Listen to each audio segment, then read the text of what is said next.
like, what the fuck this dude just say? The motherfucker just be like, yeah, yeah, it was a good night. You know what I mean? Motherfucker, you know what I mean? Shout out Draco Tony, that's my guy. You know what I mean? It's just like, this is just a reality check. That's what it really is. Big money ain't gone. The big money ain't gone. It's just got, you know what I mean? Reality check hitting your pocket. You hear me? That's all it is. It's a reality check. You know, this is your bad business. This is your mockery of who you post your talent from. You know what I mean? This is the you know how you treated certain people. You know, definitely from a certain city. You know what I mean? It's just like,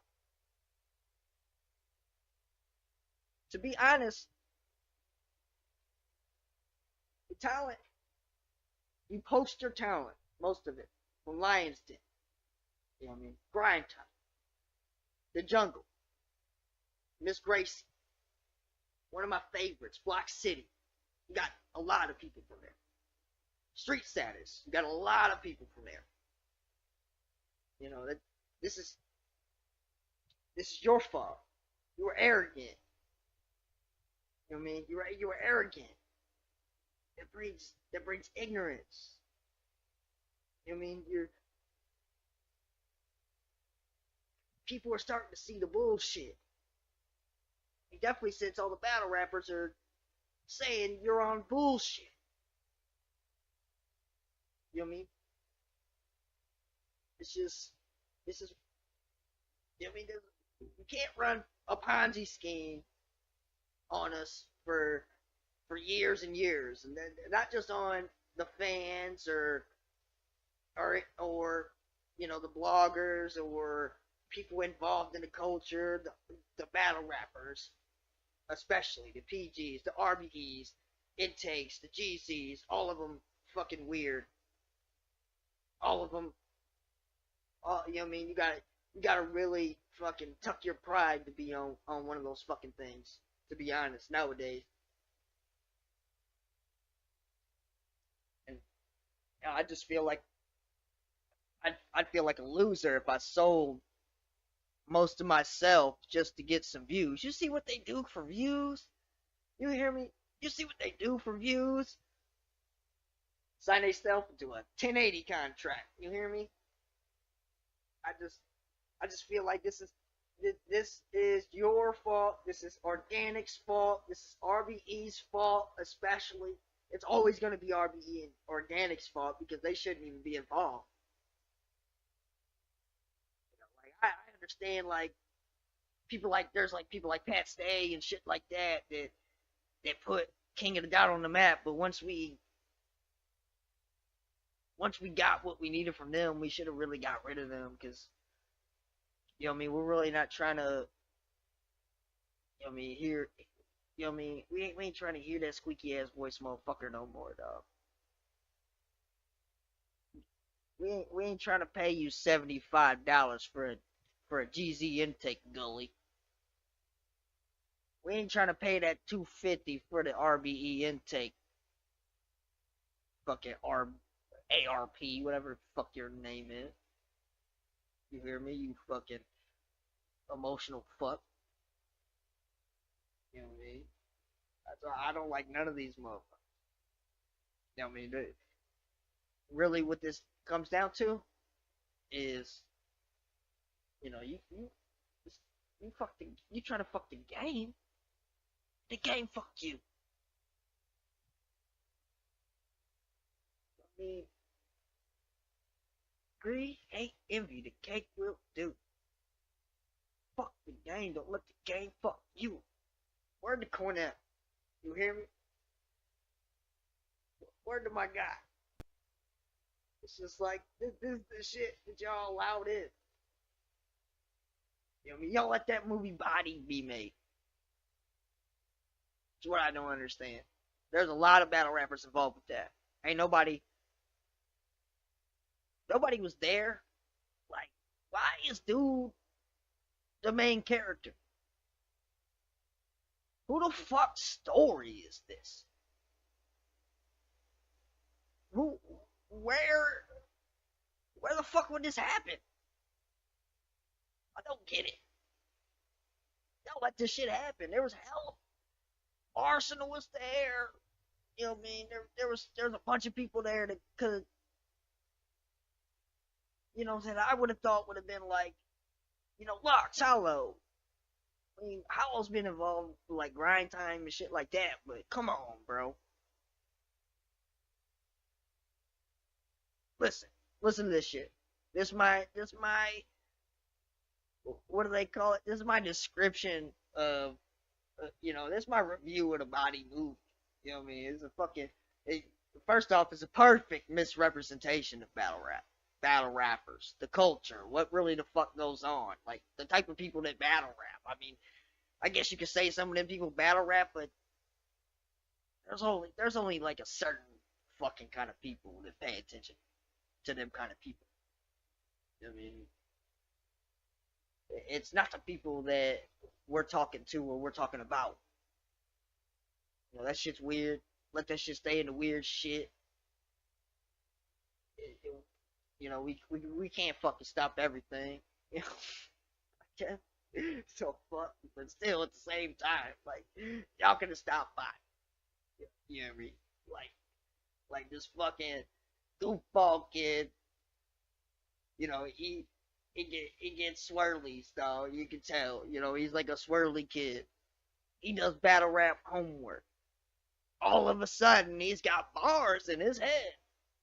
You know what I mean? Kind of, we've seen this fucking story kind of before. It was a guy on a bus.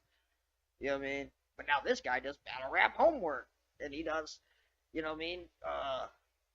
Now he's got bars, and they formulate, and then, you know, his smart, unreceptive girlfriend tells him he's a fucking loser, and he battles her.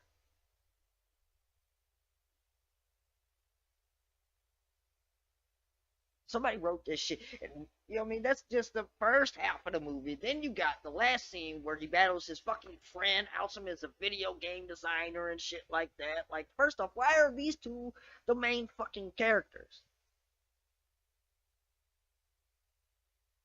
I don't. There's like not a street representation. Sharon's the street representation. I think it was Sharon. Billy Pistols. I don't know if it's Ron or Sharon or Frack or, you know what I mean? I don't know. You know what I mean? But listen, the last battle, this fucking, you know what I mean? These fucking weird motherfuckers wrote this shit. Listen, you know what I mean? Adam 22, college student, pronouns him or her, battles his fucking friend, outs him as a video game designer, and then talks about his daughter's cystic fibrosis. You know what I mean? If I don't know how to pronounce that, I'm sorry. Cystic fibrosis. You know what I mean? Like, he talks about that. He says like, you can't put air in her lungs. Really? Like, y'all let this shit happen? Ain't nobody say that shit wouldn't happen. You know what I mean? He said something about, you know what I mean? He's talking about, you know, he said a bunch of shit about how she couldn't breathe and how her dad can't save her. You know what I mean? Boop, boop, boop. You know what I mean? Jab, cross, uppercut. West Side Gun ad libs. Doop, doop, doop, doop. You know what I mean? There's only like one fucking place that can happen. You know what I mean? Well, two places. You know, you got the original, and then you got the corny copycat Canadian League. You know what I mean? That's why I hate fucking Organic and Goalie. I fucking hate them. Tired of seeing them. Glad they haven't really done shit. Nobody cares anyway. We're not trying to see fucking, you know, we're not trying to see your like fucking California Democrat battles anyway. You hear me? Your fucking progressive battles and all that weird shit you got going on over there. Ain't nobody trying to fucking see that shit. You hear me? Nobody trying to see that dumb shit. Good. No, we ain't thanking you, motherfucker. Fuck you. Putting out that bullshit, getting all that bullshit in our algorithm and all that shit. People watching battles and they think that's what battles is. That ain't what it fucking is. Definitely ain't the movie fucking Body. I mean, I guess it is now, though, because it's the weird shit y'all do. I don't understand it. And then you blame us or the culture. You blame the fans. That's the craziest part about this. Like, who are the fans supposed to fucking thank you? They paid their tickets and pay-per-views. They came to the event. They cheered for shit they probably didn't want to cheer for. You want them to do more? I mean, fuck you, Organic. You're welcome. You're welcome that, you know, you're welcome that there's a lane for, you know, the white part of battle rap, basically. You know what I mean? It's just like, I don't know. I'm tired of seeing it, to be honest. And I know I'm white and shit, but I'm tired of fucking seeing it. We can have white battle rappers and shit, but can we have like good representation? You know what I mean? That kind of brings me to my next point. Like, at least we got like A-Ward. You know what I mean? I fuck with A-Ward heavy. You know what I mean? And we got Big fucking K, Champion of the Year, Cody. You hear me? The dog strikes again. You hear me? That's what's up. Congratulations, Big K, man. I agree with O. I think it's kind of hard for him to win.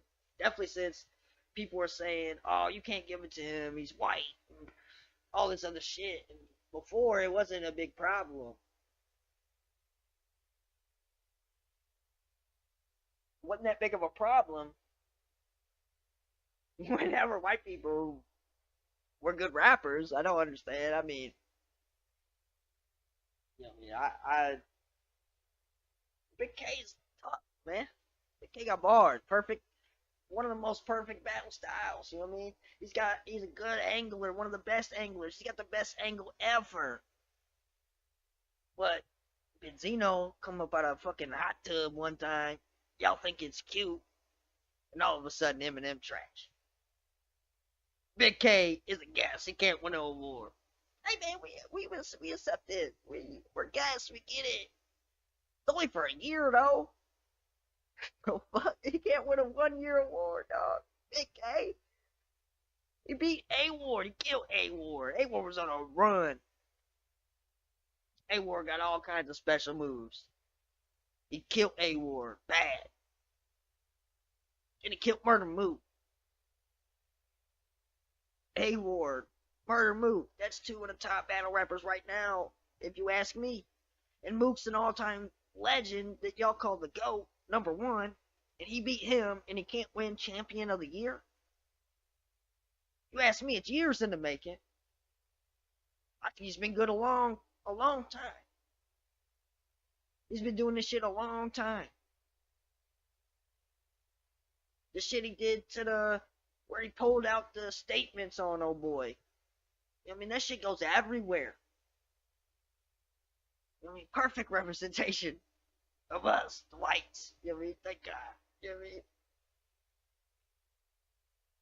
But that shit where he pulled out the he pulled out the statements on oh boy, that shit's shown everywhere. People that don't watch battle rap have seen that. They posted it. People sent it to me, tagged me in it, like who is this and all kinds of shit like that. Like, or damn, oh boy, killed this. You know what I mean? It's just I guess since he would never like fucking write a college essay, you know what I mean, or battle his fucking girlfriend in the library, he can't win Champion of the Year. You know what I mean? Like, what do you want from him? You know what I mean? I don't get it. You know what I mean? But congratulate Big K. You know what I mean? I think it's, like I said, years in the making, well deserved. One of my favorite battle rappers. One of the top battle rappers right now. I think he's been one of the top battle rappers for a couple years. I think he's been dope since his first battle I ever seen. Like, and he's just, you know what I mean? He's got like one. He's got like, you know what I mean? I'm gonna talk about W Dub later. One of the most perfect battle styles. You hear me? Just people that do like the 4 bar setup punches or like, like 3 bar or something. The crowd loves that shit. They can follow it. They act like they like the schemes and the wordplay and all that shit, but they ain't really catching all that shit for real. I mean, definitely the shit that y'all push the shit to. You know what I mean? Them people ain't looking for that shit. They're looking for like jokes and shit like that. You know what I mean? Good thing that that's a minority. That's a minority part of the battle culture where, you know what I mean, it's the casual fans, the weird fans, the people that are just looking for the bullshit or don't know what's really going on. You know what I mean? But he obviously impresses them too. So I don't see the problem with saying he's champion of the year. You know what I mean? Plus, you know what I mean? Then he put out a dope ass freestyle. Then he started calling.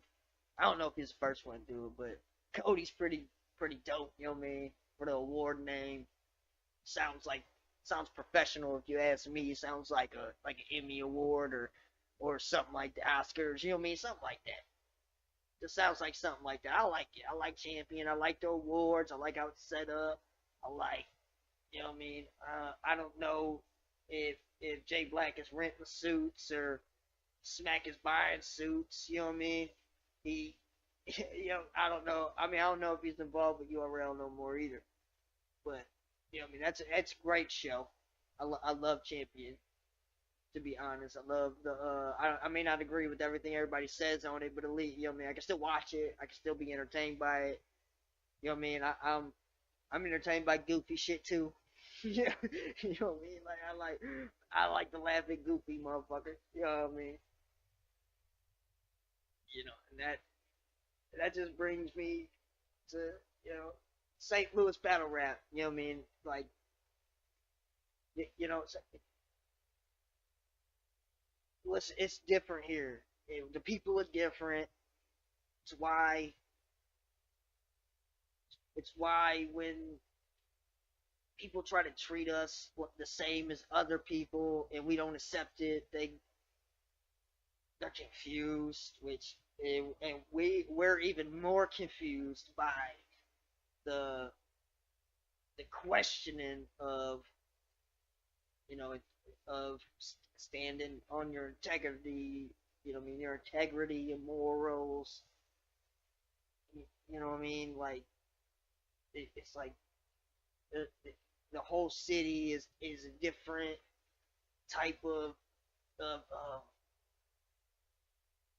what would I say, environment, to the point where it's like all kinds of people, all kinds of jobs, all kinds of criminal elements. There's all kinds of different sectors here, and they all have a certain respect for each other, and we look for that outside of here too, and we get confused whenever it's not the same, or y'all accept less, and we're like, we kind of look at that fun. You know what I mean? Sometimes we might be a little, we might go a little too far. Sometimes people like me, and it might hurt our careers and shit like that. But I'm not at all mad at it, to be honest. Not at all mad at anything I ever said, to be honest. Just, y'all villainize me to go on unbiased island. You hear me? So I don't give a fuck about anything if I ever said offended a fan or offended somebody that really shouldn't have. That I didn't give a fuck if what their opinion was anyway. You know what I mean? Because who the fuck are they? And if they're weird, I don't want them as a fucking thing. To be honest, I mean, I don't give. I ain't trying to. I ain't trying to sell out too much anyway. I mean, obviously you got to sell out. You know what I mean? To make it anywhere battle rap, you got to set bullshit to get to the top. Wasn't like that at the beginning, but now it is. It's coming out now. You can't. All like 3, 4, 5 big battle rappers from here, 6 big battle rappers from here don't fuck with. They don't even care to fuck with you. I mean, they're well established anyway. But I'm pretty sure if they fucked with you as a person, they'd still battle there. You know what I mean? If the shit wasn't, if you wasn't on some bullshit, they probably still battle there. If you wasn't trying to, you know what I mean, treat us like other people, they probably still be there. Like they told you many times. They told you many times, like, listen, I don't give a fuck. I say this shit all the time in my real life. I don't care. I don't give a fuck how you treat anybody else. The other 7.9 billion people in the world. But you're gonna treat me with motherfucking respect. And like a man, you're gonna give me the respect I deserve, the respect I command. You know what I mean? We don't like weaklings. You know, but that shit don't fly here. You know what I mean? We don't like that shit. You can't you can't you can't you can't look at us, move around, talk to, treat us. You know what I mean? We know the secrets, the slime ball shit. We know how to get rid of the bodies. We know all the shit. You can't talk to us like that. And we know what the fuck. Ooh, Mr. Shake shit up. If you shake shit up, we'll make another verse. Make another Hitman. Make another House. Make another Remedy. Make another B Magic. T-Double. KD. You know, somebody like that. Obviously, it's the battlers, and it's not just them. It's not just people from St. Louis that are. It's not like a St. Louis thing and get smacked. Smacking them definitely have a thing against St. Louis, but it's like more like everybody. It might just be it might be a Midwest thing because I see Big T saying the other day, you know, kind of making fun of them for crying and shit like that. And I, you know what I mean, of course I laughed at that shit because I was like, yeah, I feel you. I wouldn't tuck my motherfucking tail neither. I would, you know what I mean? I'm hitting up fucking Showtime or something. Shit, Showtime battles. I mean, they don't do boxing no more, but I mean, somebody's gonna watch the shit. You know, it's just,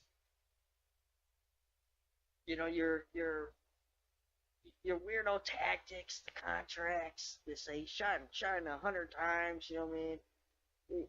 First off, like, we ain't gonna read that shit and not laugh, and then we ain't gonna read that shit and not laugh at the corny shit. So, you know what I mean? So it's just not gonna work with us, bro. It's over. It's done. And it's sad. You know what I mean? Because all it really is 20 years later, these New York 2 hoodie old heads are hurt. You know what I mean? They wear their heart on their Averex sleeve. You know what I mean? Gotta cancel that bitch, buy a new one.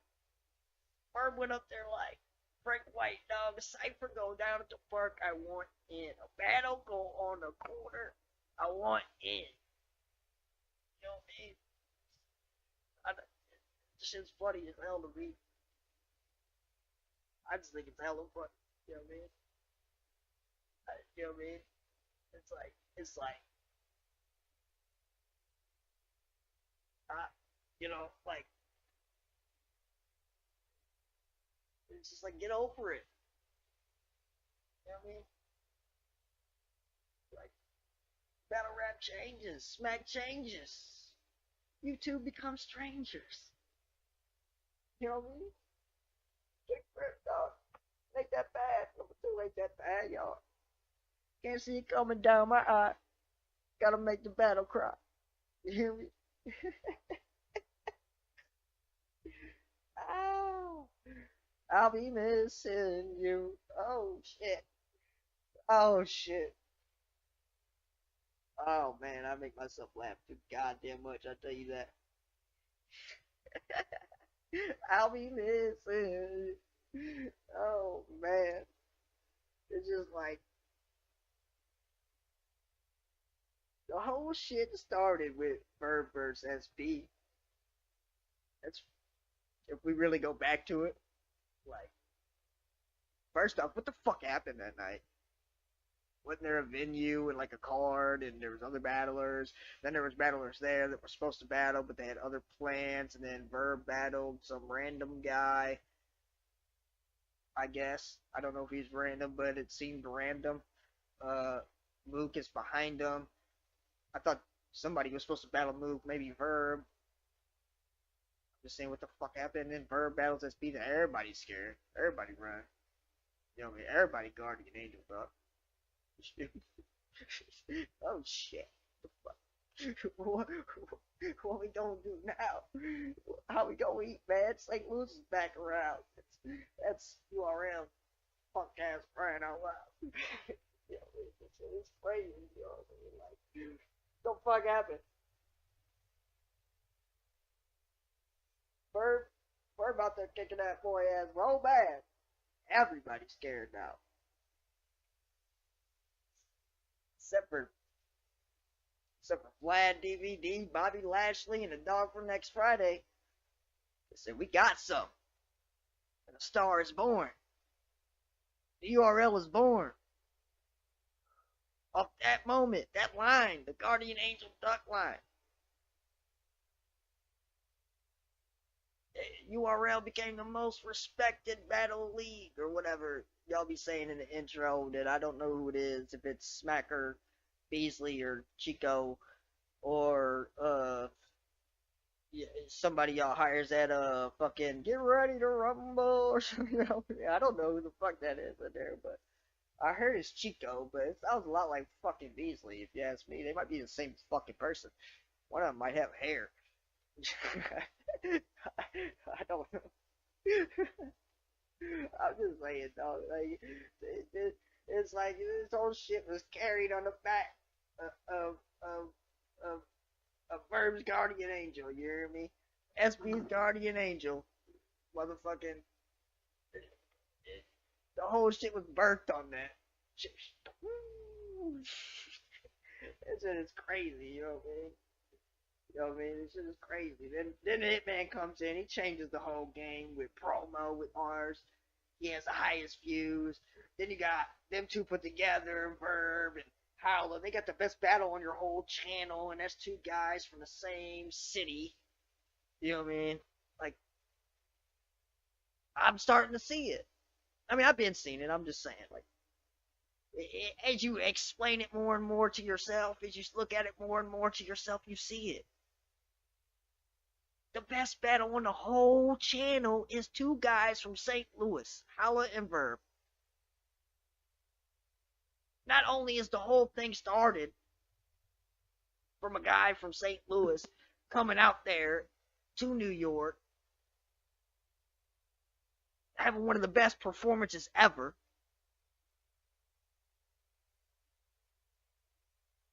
and then these two guys come in, change the game, promo, performance, have the best battle on your channel.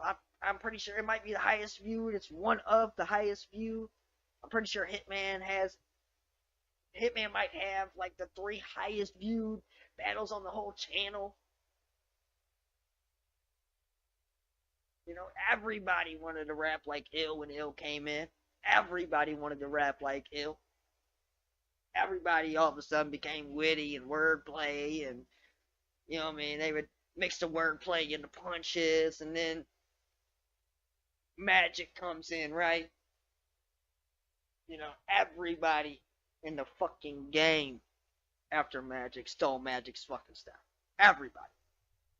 The 4-bar setup, name flips, punches, you know, everybody started to rap like him. Not only that, he beat Charlie Clips at a time where Charlie Clips was regarded as the #1 battler in the world, and that battle was basically saying, hey, the #1 battler right now is the winner of this battle, and then B Magic wins. So now again, a guy from St. Louis is the best battler on your channel. Everybody steals his style, wants to rap like him. You know what I mean? Not to mention the other three that came before him that everybody wants to rap like. You know what I mean? That everybody wants to be. You know what I mean? Because it doesn't seem like they want to be like Luke or none of that shit. We don't hear none of that shit no more. That's for sure. I hear a lot of motherfucking I don't know. You know, some British rapping shit over there. We don't hear no fucking Murder Mook shit. We ain't hear no Rick Dallas shit. Even though he's from Philly, but you know what I mean? That's early smack. You know what I mean? It's just, you know what I mean? Not only that, Magic's in a second run of his career. In a great run. Everybody saying, you know what I mean? Magic's back. He's on a run. You know what I mean? So, you know, that pray for STL, pray for Magic shit. I mean, you tried it. You tried it. I mean, somebody motherfucking pray for Norb, so right hand on the Bible. Motherfucking pray for him, you know what I mean? Lost. You know what I mean? Lost 4 point due to Norbs, had to fall back. Find a league owner, what you call that? You hear me? Nobody said I fucked my money up. Can't keep my league up. No, it's the fans' fault. You hear me? It's the fans' fault. This shit crazy. Super crazy. Crazy as summer madness in September. Crazy as fuck. Y'all are wild, man. That's what I don't understand. It's like I was fucking wild. I was wild. I was extra. I was overdoing it. I was, you know what I mean? Oh, that's just me in regular life. Really, I'm really in the, you know what I mean? I tone it down a little bit, to be honest, and I got to, because, you know what I mean? I'm way too fucking funny to be going back and forth with these battle rappers. They be getting mad and shit. You know what I mean? They're recommended. They're recommended not to get in the back and forth with me, because they know they're gonna lose. It's gonna be a bunch of jokes. It's gonna be a bunch of truth. Yeah, I'm gonna do both. You know what I mean? So it's just I don't. This shit is crazy. You know what I mean? Like I said, crazy is summer madness in September. You know what I mean? You know that brings me to my next topic. You know what I mean? We go. You know what I mean? I want to talk about MVP. I mean, I'm gonna save it to I'm gonna save it to the prediction, and I'll deep dive on MVP and my thoughts on MVP and his career and everything else.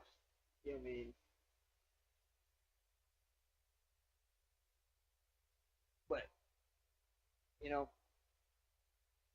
that this is my next point is all you new guys out there, all you battle rappers that aren't, you know what I mean, that are still active, you know what I mean, people that are looking to get back in, you know what I mean, most of us vets already know this, but listen, being from here is a fucking brand. People fucking love us outside of battle rap in the world. You know what I mean? There's nothing but talent that has come from here in all aspects of entertainment or anything, sports or anything. It's a bunch of talent. We have a walk of fame that rivals, you know, Los Angeles, and all those people ain't even from Los Angeles. You know what I mean? But I try to tell these new guys this, but you guys really need to start applying it and believe it and preach it yourself. Go ask the people. Go ask the fucking people what they think about St. Louis, what they think about St. Louis battles, what they think about, you know, the city in general, the crime history, shit like that. People are infatuated with the city. You know what I mean? And then just in battle rap, like I said, like we literally made a movement. Nobody expected people from St. Louis to come out, go up to New York, kill them, keep killing them for 10 years. New talent come in, be number one battlers, all the way up until last 2 years. They've had talent,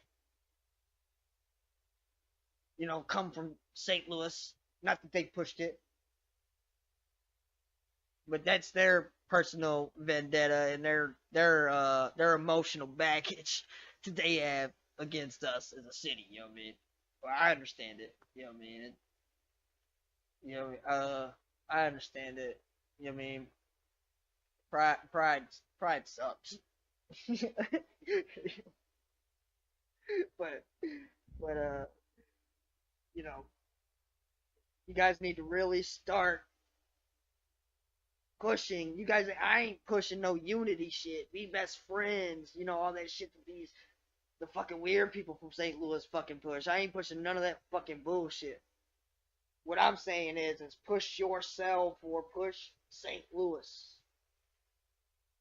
You know what I mean? Like, now most of you guys are battling on street status. That's a fucking brand itself. We used to get 5K off rip. Just because, Verb, Ill, Remy, Hollow battled on there. You got Rich Dollars. You got, a bunch of people came to St. Louis. You got a bunch of people that wanted to come here. They came here as fans. You got the leagues want to book us. You know what I mean? The little guys from here get booked. I mean, no disrespect, little guys. I mean, like, you know what I mean? Like the guys that we necessarily don't give a fuck about, they get booked. I mean, some of them pay to play. You know what I mean? But that's like, a few. But if they were smart, they could just get booked. Because they're from St. Louis, and no matter what league they battle on, it most of the time. This is no disrespect, because I don't have the best relationship with the leagues in St. Louis, but you know what I mean. I fuck with. I mean, there's a lot of good battles on Street Report. You know what I mean. I'm the street status. You know what I mean. You know what I mean. Street status. You feel me? Just street status. Always been street status, but you know what I mean. A lot of the battles here that are big and nationally known, they get branded as street status battles. People call them street status battles. We have to correct them. I mean, sometimes we don't because it's funny. And fuck it, we'll let them get off with it. Fuck it. It's a street status battle. I mean, shit. I mean, you can just go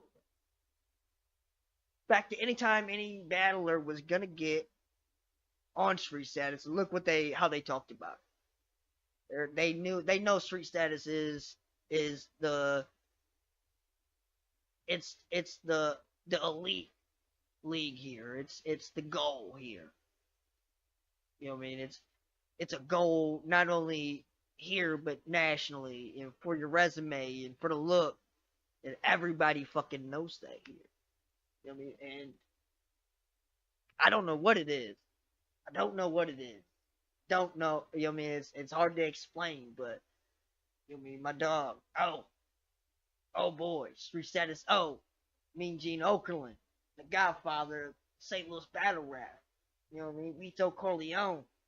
You know what I mean? Some of us know him as Mr. You See These Waves, bitch. You had to be around for that one. But you just got to think about it. How much talent, how much, like the vibe of the events, the vibe of the crowd. It's nothing like a street status crowd. I mean, people know it's different. Even at different events, people know it's a different environment. It's different caliber. The fans have different. The ear is different. You know what I mean? It, it's always been that way. I mean, it's been that way to the point where if you're spitting some bullshit and you're dissing people like me, you get booed off stage. You know what I mean? Shit like that. You know what I mean? This is like we don't play the bullshit here. Not our battlers, not our crowd. You know what I mean? Not You know what I mean? And for 2 decades is done nothing but you know it, give talent exposure to the world. He's done nothing but tell us the truth, molded our careers. You know what I mean? He never held grudges ever. You know what I mean? Get into it with about some bullshit. Usually you're wrong, and he fuck around and apologize or just let it go, or you know what I mean. Next thing you know, y'all back cool. You know what I mean? Because he don't hold grudges. You know what I mean? He knows that he's in a position where he's you know what I mean. He's gotta not lead with his emotions. He's gotta lead with his business sense, and not only that, just like you know what I mean. Like he preaches it. You know what I mean? SS. You know what I mean? Stay solid. You know what I mean? Just it's just he's it's just not, and not only that, it's not even people from street status that he's done this for, where he's managed our careers and molded us and taught us the game and not let other battle rappers or battle rap league owners, tell us something that's untrue or some bullshit, or just let them bully us, or not that we would anyway, but I mean, he'll tell us, hey, I mean, hang up the phone on them motherfuckers, you know what I mean? That cornball shit. They gonna be cornballs about shit. They gotta pay. You hear me? Pay the fee. You hear me? Shout out to Macwoods podcast. You know what I mean? It's just countless talent. You got the big three. You got Remy. You got Magic. You got Oops, SK, TWO, Guns, VI, Meta, W Dub, KD, MVP, B Mac, Bosu Holly, D Boy. They're all like major internationally. Like they're known across the states. They're all known as heavy hitters. Like Bo, he may not even have battled outside, as much, or he's not as active battling, but they still view him as a heavy fucking hitter. You know what I mean? They know he can battle the heavy hitters. You know what I mean? Definitely since this matchup, he's picking his fights. You know what I mean? But we know Mo can battle the heavy hitters. You know what I mean? But just like people like that, you know what I mean? It's like that. There's so much talent. You know what I mean? And it all came from here, and it's all been pretty much pushed by the same person. You know what I mean? And not only that, pushed by a person that has the connections and the love of the city, and the people that don't even know him. The people that don't know him ask about him. People I wouldn't know had any idea who O was. They ask me about O, and they ask me about my battle career. Even if I don't recognize these people, they recognize me on the street. They'll be like, "Oh yeah, well, tell us about O." He's just a cool ass dude, man. I don't know what you want me to tell you. You know what I mean?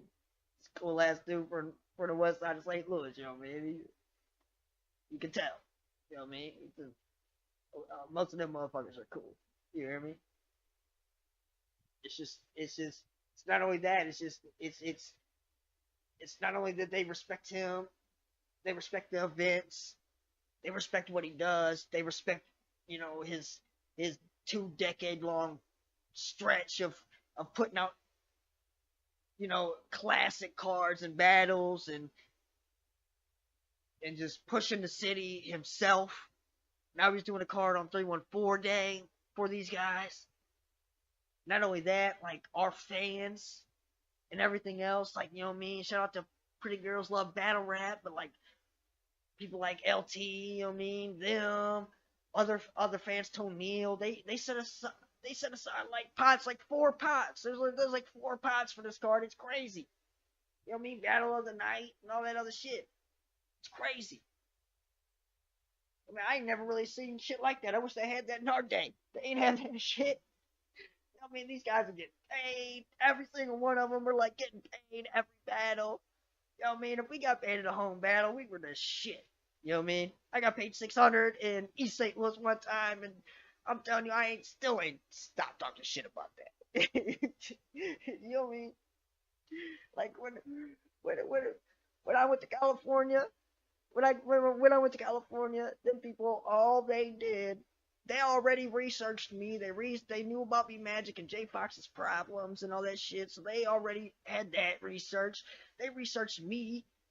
They researched the city. Oh, street status. I mean, of course they already knew about street status, but they started seeing new people and all kinds of shit. As soon as I got there, people were asking me about the city and street status and everything else. Like, just people, random people in the mall. The whole fucking city knew about battle rap there in Stockton. That's one cool thing about that place. You know what I mean? That was a huge crowd. You know what I mean? A bunch of like big battle rappers and people there, people from the culture. You know what I mean? It was definitely a good look. But the most thing they were infatuated with was St. Louis and street status. You know what I mean? And just like why the event is like it is, why the feel is like it is, why it looks like that.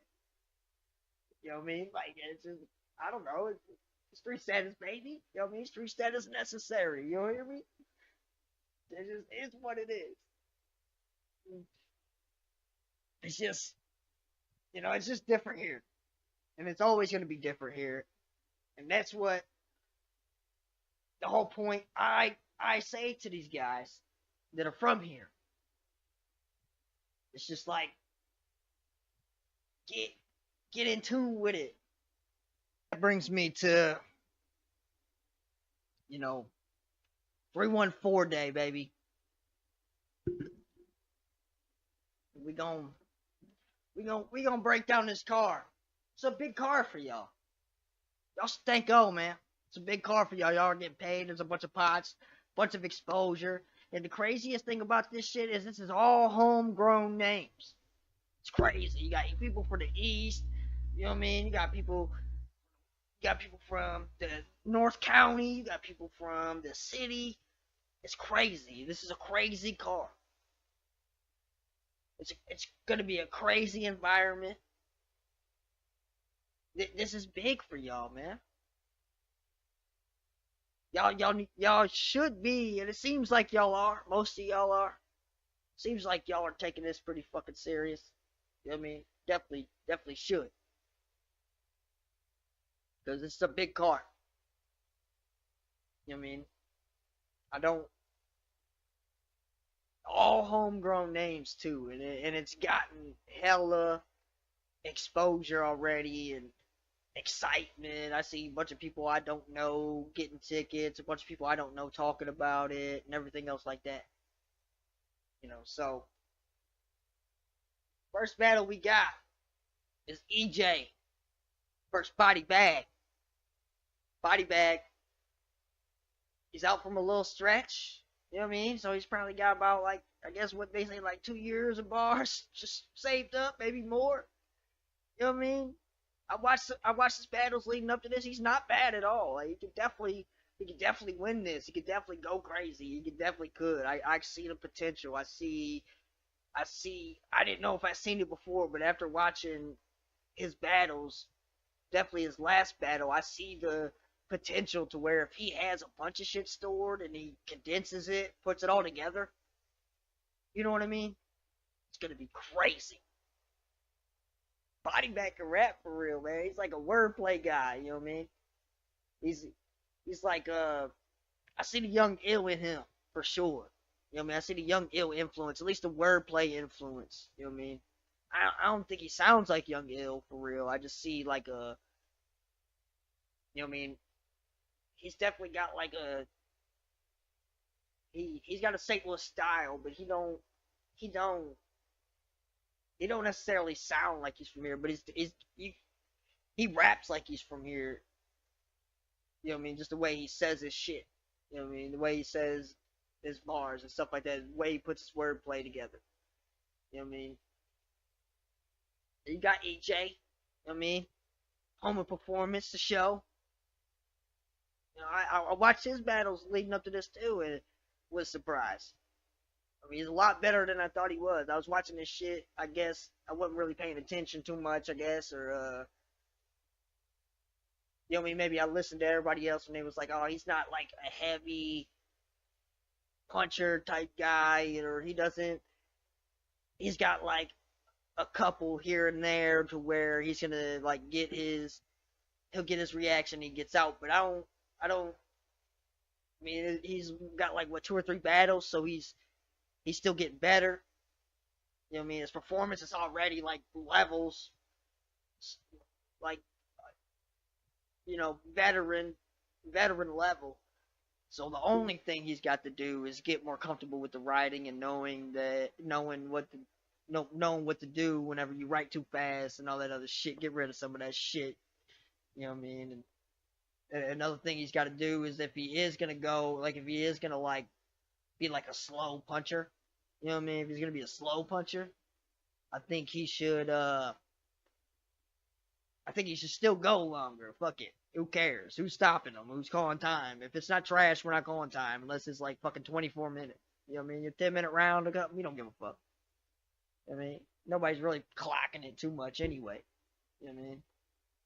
There ain't gonna be no Mike G type shit here. You know what I mean? It ain't gonna be like Ducky. Boy, Ducky was mad. I ain't never seen Ducky that mad. I've known Ducky. I've been around Ducky for a long time. Been to events with Ducky. Ducky's been hosting for a while. Ducky's been around. Ducky is a staple in the culture, a battle rap historian, one of the coolest motherfuckers in battle rap, St. Louis battle rap. You know what I mean? But I've never seen him that mad. that was hilarious. You know what I mean? It was fucking funny to see him that mad at that. You know what I mean? Somebody being trash. And that's the type of motherfucking energy we need. If this shit is trash, corny, weird, no. Time. Get the fuck out of here. Cut the camera. Fuck out of here. Time. You know what I mean? But anyway, you know, EJ, he's like a slow but combo puncher. You know what I mean? It's like a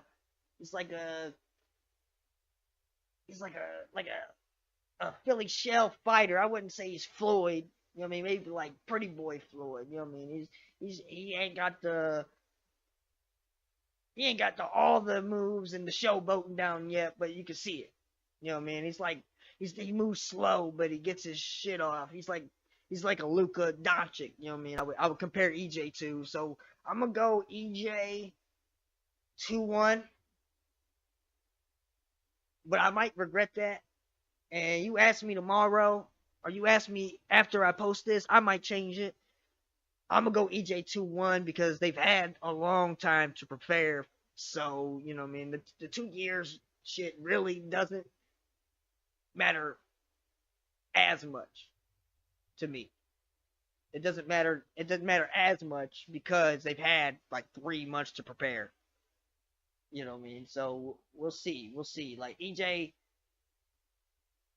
I see EJ. You know what I mean? He's definitely the show. You know what I mean? So we're gonna see a show, and then Body Bag's gonna bring the bars. You know what I mean? Just like if EJ shows the writing that I know he's capable of, that I know he's smart enough to do, I think this one could be like a sneaky battle of the night, maybe.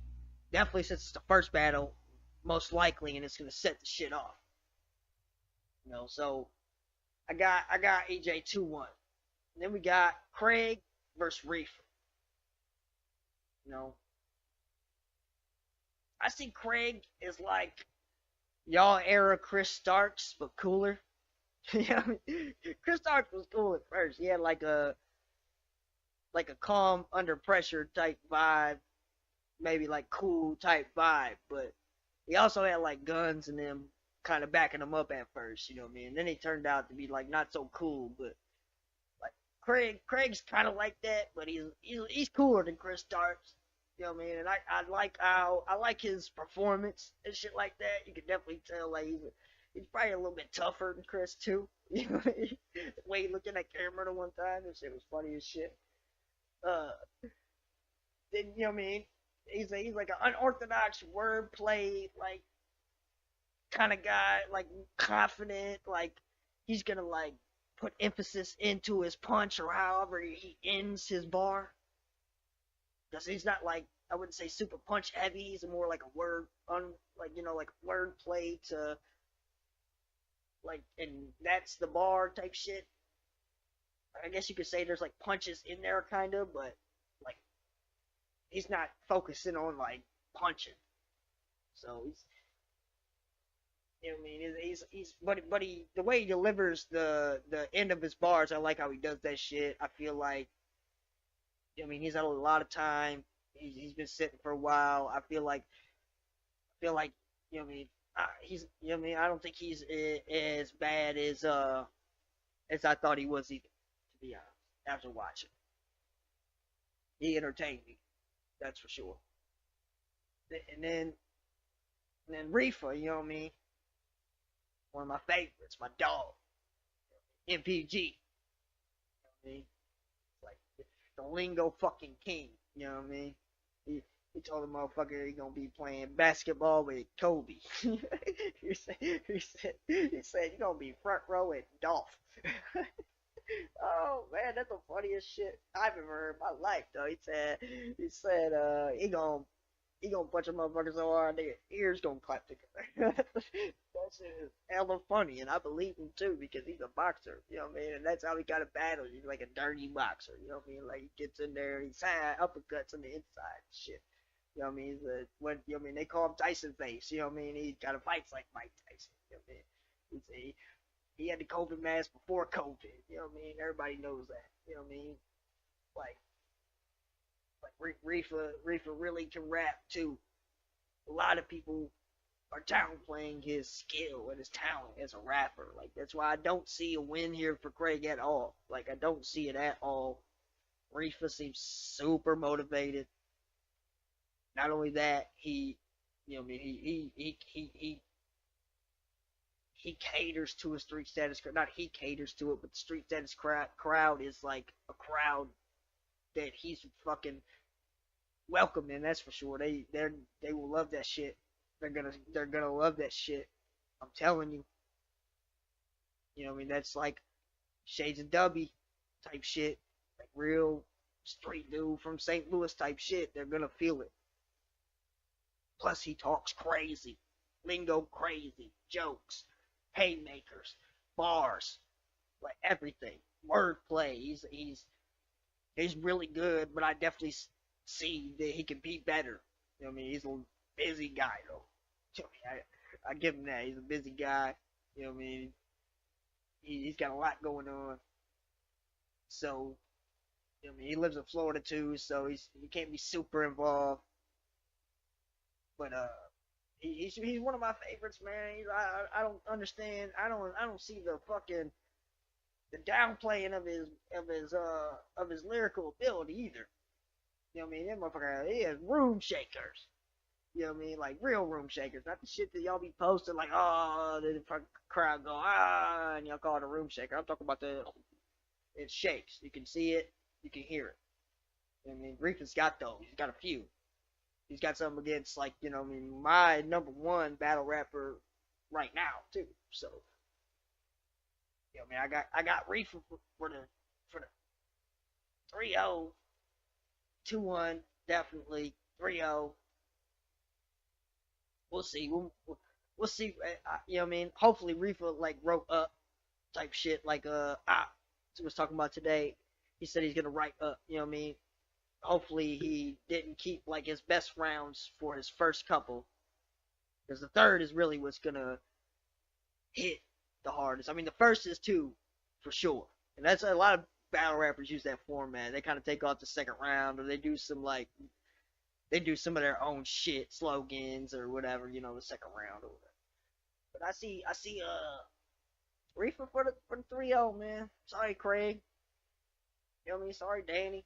I like Danny, but sorry, Reefer 2-1. Yeah. Then you got, what I mean? Op Gunner versus Boat Shoe Holly, you know what I mean? Op's a new class guy. Got the East on his back. Wordplay guy. You know what I mean? Wordplay guy. Got super potential. You know what I mean? Has some good wins on his resume. He has some good battles against some of the new guys. You know what I mean? Like I said, I see the potential. You know what I mean? I definitely feel like people don't like boats, so they're kind of like, giving them a little gas. I ain't gonna lie, but like boat is pressure, dog. Nobody likes boat too much either. You know what I mean? So I mean, not even like most friends don't really like him like in battle rap type shit. Like he's cool with like he's kind of like marketing this card to where it's kind of like him and Murdercap, but they're not even like the best of friends. They're cool and all, but I mean, it's kind of weird, but whatever. Bo is the promo king. You know what I mean? He's the promo king. He's the angle king. He's the personal king. And he's sneaky fucking good too. He can rap. You know what I mean? He don't always show it in his battles. He shows it more in like little freestyles and shit he posts more than he shows it in his battles. But I feel like he's definitely talented, way more talented than people think he is as a writer too. People are saying like it's like this, like a level above Boat lyrically, but I don't really see that. I see this as it could be a really really good battle though, because definitely people are definitely going to be looking for Boat to lose. This ain't, I don't know, it seemed like something changed where, I mean, you know what I mean? I guess he's not like he's not somebody the St. Louis culture like views as, you know what I mean? Sorry, J Skills, but you know what I mean? Like a villain or just somebody that they don't rock with as heavy, or they don't rock with us as heavy, so we don't rock with him as heavy. You know what I mean? I don't know what the fucking real deal is, but you got Boat, who, like I said, promos, angles, sneaky good writer. It's like the ultimate warrior, dog. He's gonna get in there, he's gonna get the crowd going, he's gonna hit his finisher, you know what I mean? He's gonna hit some finishers, do some shit like that, you know what I mean? Like, he's like Magic Johnson. You know what I mean? He's gonna hit you with some no looks and shit like that. You know what I mean? They might not be like super pretty, but for like, you know what I mean? They still look good though. I mean, we appreciate them. You know what I mean? Like it's like a Roy Jones kind of guy. You know what I mean? It's like a defensive fighter, I would say, like a counter puncher. That's why, you know what I mean? That's why I see Boat. Man, I don't know who to pick for this one, because the way Boat was talking earlier, he's kind of scaring me, man. I seems cool as a fan, man. He couldn't get the Op earlier. I felt like Op was kind of getting to him. That shit was kind of funny, you know what I mean? Fucking Op 2-1. Then we got Danny Boy versus KD, man. Danny, he's vet. Got the East on his back too. Wordplay crazy. You know what I mean? He's got a cool demeanor outside of the battle. You know what I mean? Not so much inside the battle, but I get it. You know what I mean? I'm pretty cool too, but you know what I mean? That shit, I be wanting to give my best, and that shit is like it'll fuck with me while I'm doing it. So it's like even kind of like, you know what I mean? Because that shit's hard. Battle rap is hard, man. That's why like people, I don't, Danny still, he ain't like he's choked every battle, and then he's had some great battles. He's had some great moments. You know what I mean? He's a new age guy. You know what I mean? He's like a setup guy, like wordplay setup guy to punch.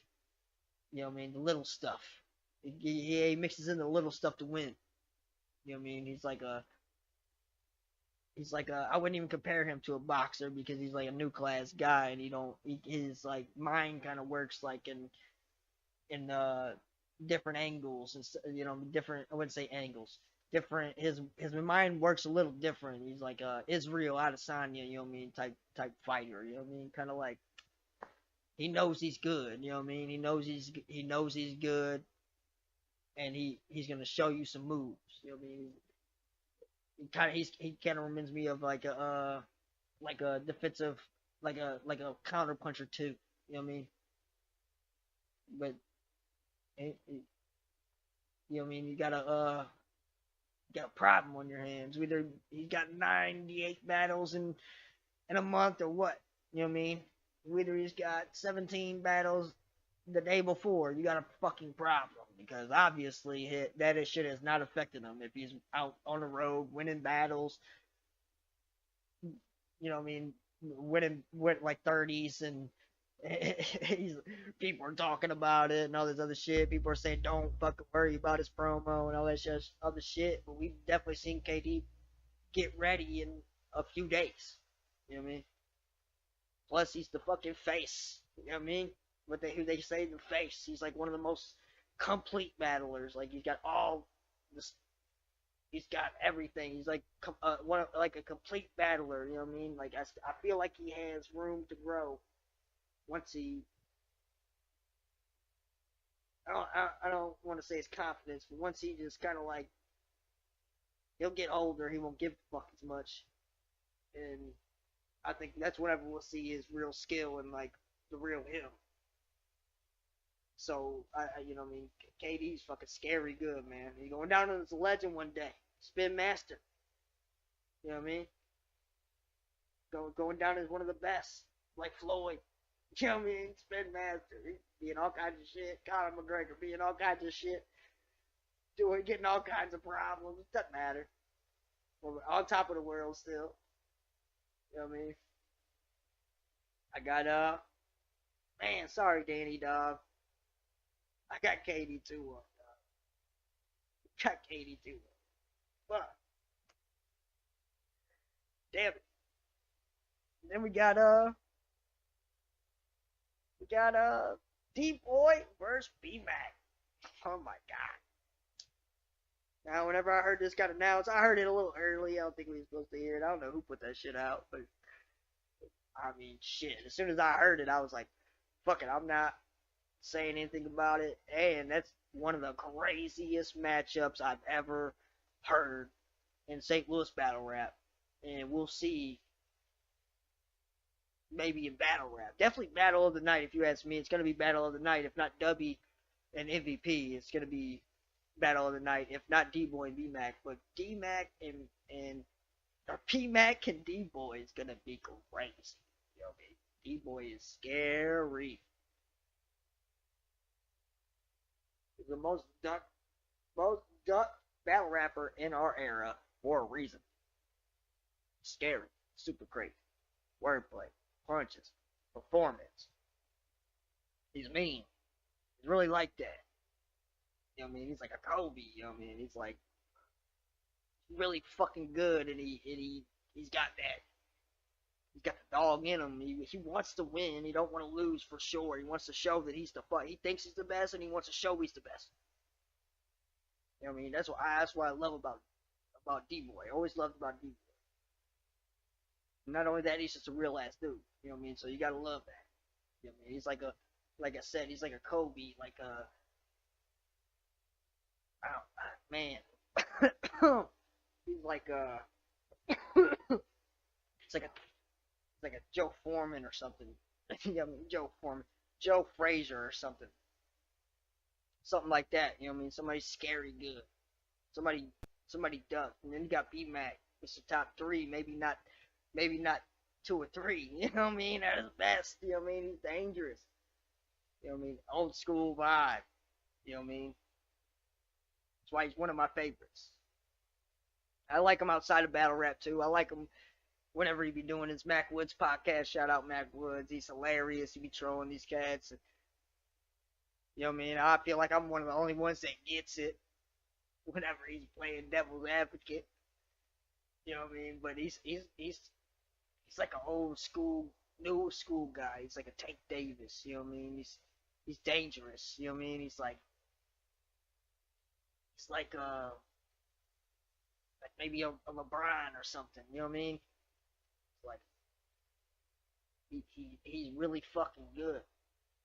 You know what I mean? I don't know who. I really don't know who to pick in this one either. I mean, the last one I'm not picking on. But I don't know who to pick in this one. I'm telling you. Let's go. Man, D Boy's my guy, man. I'm gonna go D Boy 2-1. You know what I mean? It's gonna be super fucking close. I don't know if we're gonna be able to tell who's a winner in the building after the footage or any of that shit. You know what I mean? That's gonna be a really good battle. Those are two of the fucking best. That's a great fucking matchup, I'm telling you. And then you got the main event. You know what I mean? My guys. You know what I mean?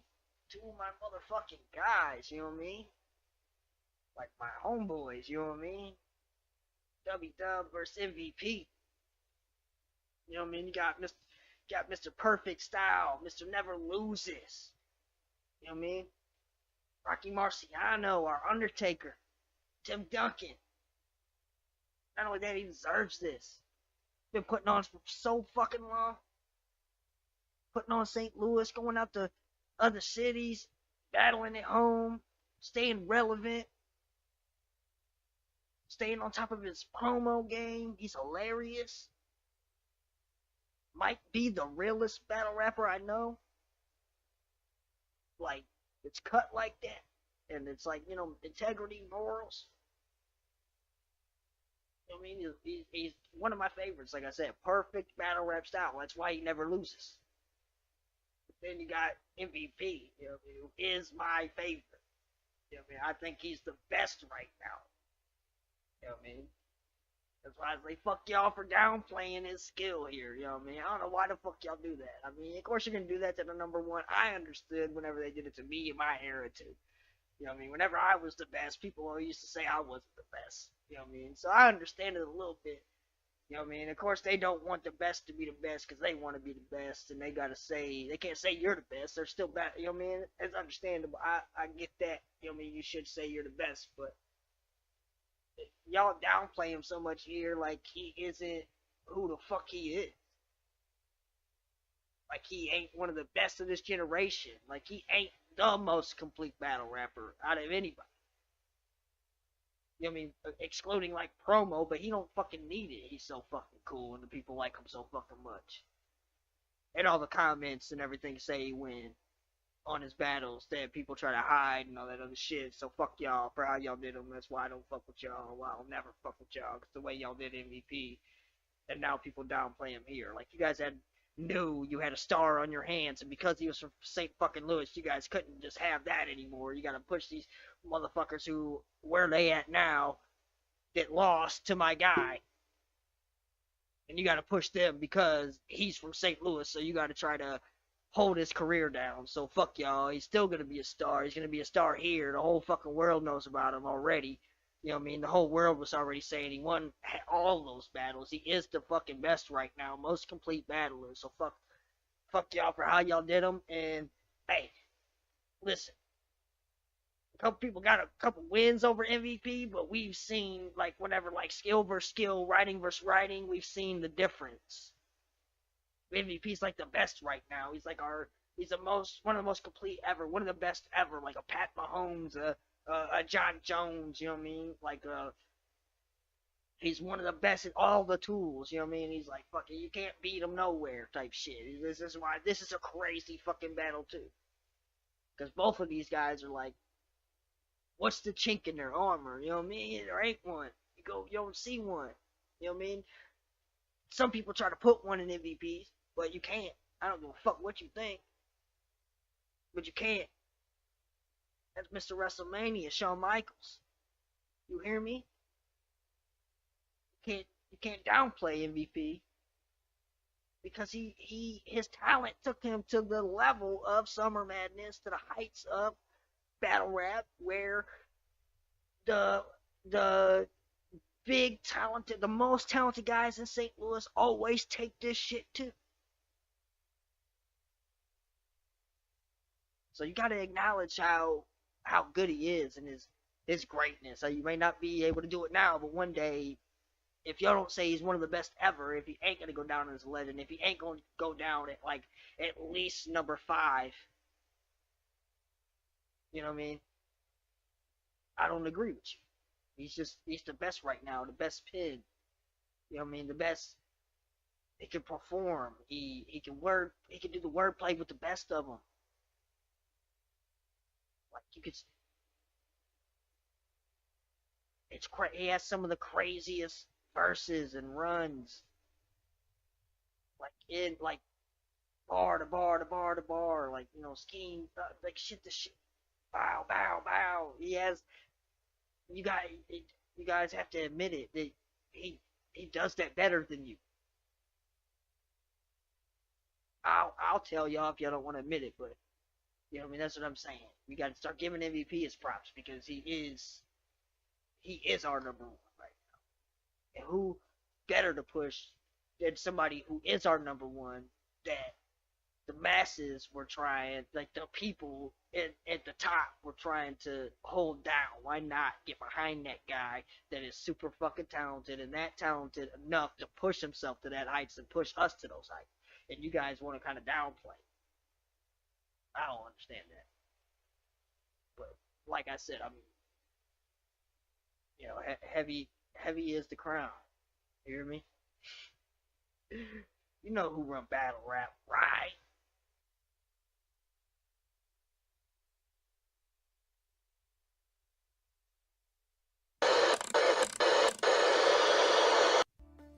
Hello and welcome to the Greater STL Sports Podcast on the SG4L Media Network. Robert Bowlesby here with you.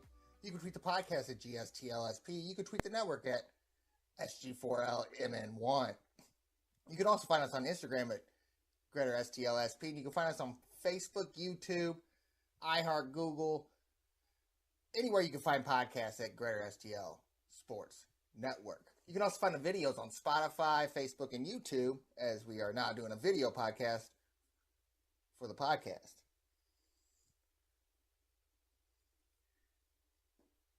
And I've been trying to do a little bit more at this podcast. I've been trying to put up little clips here and there on Instagram, just trying to spread it around a little bit. I've thrown some of the clips on Facebook, I think. I can't really remember. But, just trying to do more with this podcast. I actually like doing the podcast because it actually gets me to watch a lot more sports. Which is crazy because I watch a huge amount of sports anyways. But, no, it gets me a little more to ESPN.com and a little more just random websites. It's crazy website. FoxSports.com, which I probably never ever go. And it's probably one of the worst setup sites of all time. And I think they try to, they're trying to change it up, trying to be something different than what ESPN is. And you can be a fan of whatever you'd like. But of course, it's just a hard site to navigate. It's kind of like just going to ESPN for everything is probably the way to go. Like definitely with the NBA stats or with just stats. Even I don't use much stats. I still look at them here and there. But it's just like trying to look up things earlier with just the NFL stats and stuff like that. I just feel like I should be able to type in a stat. And it should come up wherever. And maybe I'm just a dummy that doesn't know the difference between it. I try to go through the game logs and find it. And I try to go through the splits and find the stuff I need. And maybe really I'm just that retarded. But anyways, that's enough bitching about me on the podcast. And I've been trying not to bitch as much. And I will complain about stuff. A lot more in this first segment than from here on out. For the rest of the time, hopefully. We're going to start off here with some blues talk. And I think people are a little bit worried about the blues. At a time in the season where I think people are looking too far into what's going on right now and how it's being played and all that, and not really looking at the schedule. And with COVID and all the games getting postponed, and then you get this little 2-week thing with the Olympics, that at the, most players when they came to the season thought they were going to be playing the Olympics, and they don't usually get that off for the All-Star break. So when you get that team that 2 weeks off, excuse me there. So you get that 2 weeks off, and then you have to come back and play at a high level again. And definitely with the breaks and kind of stuff like that, you see the players already kind of get a rest. And now you're going to a stretch where you're playing essentially every other day. And if not, when you're not playing every other day, you're playing back-to-backs. And it just looks like the Blues are tired. And I think you're going to have these stretches with all our teams. And I'm not going to say, with the teams that haven't been healthy all season, but you see it kind of going to the stretch where teams are playing against teams and they're either 2-7 or 3-7. The Blues, even in their last 10, are 5-3-2. So a 500 record essentially, but it's not like they're playing the worst hockey in the world. And I think that you're going to hit a lull every season. With any team, the Cardinals hit it earlier in the season and then had to go on a 17-game winning streak just to get in the wild card. And you've seen it happen with the Blues late in the season with 2020. And really, I know I've been complaining about the defense the whole time with the Blues, but you see it in the offense. It seems like that nobody wants to be the guy that has to make a play at that time. Either they're not confident they can make that play because they're tired, or they still want to be the guy to mess that up. I mean, I think Thomas passes the most in situations where you just think he should shoot the puck. And he makes the craziest passes in the world. In the situations he's in, you see him slide puck through people's legs all the time out to defenders to, keep the play going. To usually, guys would end up, just throwing something at the net and backing off and trying to get, doing some forechecking. And I think that's how you can tell that the Blues are tired at this point because, some of them do that. It seems like it's going back into the Ken Hitchcock days when I complained a lot about the Blues. But it's kind of just like a dump and run if you don't get the puck, let's run away. And you could say that maybe that they're trying to make sure that they don't hurt themselves on defense. But I think it's just them being tired at this point. And I like the idea of trying to switch it up, sending Dakota Joshua down and Clint Clausen down and bringing up Turpetenko and Mackenzie McCarron, who I've liked the whole time. I was wondering why he was on the roster. I think I said this on my first podcast, and it was because of money. So I think it was a perfect time for Sundqvist to go down. You get a guy that plays every shift, that needs a break, that wasn't going to be 100% all season either way. And he's out there on the power play. He's out there on the penalty kill. He's a guy that does everything for you. So it's kind of a perfect time for him to go down, and you can bring up a guy that hasn't been up here all season in McCarron. But the problem is, I think in that situation, you got to find someone else to scratch there and try to keep another Clausen up. Or try to keep a Dakota Joshua up, because they haven't been up here the whole season. And they're younger guys, so they're going to have more energy. And I think that the Blues, with this little bit of an older roster, even though they're all in their 30s, but it's an older roster, I mean, it's going to be easier for these guys to be tired. So I think we just fall into a stretch, and definitely with them traveling on the road. I mean, they went 1-2 and 1 on the road, and the only team they beat was Chicago. But I've complained about this with Sue the whole time. When you're traveling on the road, and these were all mostly East Coast games, I mean, you're going to fall into that kind of where your schedules are going to change. It's going to be harder to sleep when you know that you got to get up earlier and stuff like that. So when you're making this little East Coast trip, and you only beat the one bad team in there, real bad team in Chicago, but it's not like you played the worst of hockey.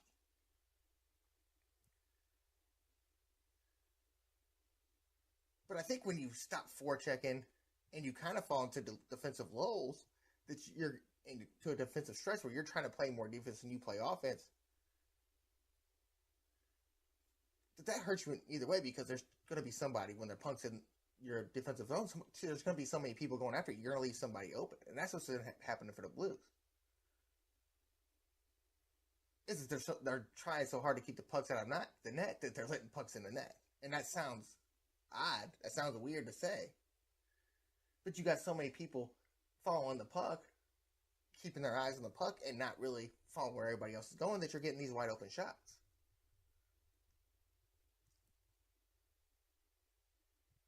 And it's hurt you in every facet of the game, definitely on the penalty kill. I mean, it just seems like the Blues' penalty kill gets worse and worse and worse. And Sundqvist being out there may be the key to that. The Blues in their post-game media said that they were playing cute hockey, which basically is saying that they're trying to make the extra pass. And I just think at a time where you're kind of tired and you kind of need, to lay off a little bit, I think you got to play more in the offensive zone. I think you have to put the other team on their heels, because a lot of these teams are younger than you. And you really don't know where your goaltenders are at this point. I mean, Husso was the best goalie in the league for the first few months, but he's kind of fallen back down to Ville Husso world. And Bennington's been about the same all season. And we just don't protect Bennington. And I just don't get it. It boggles my mind.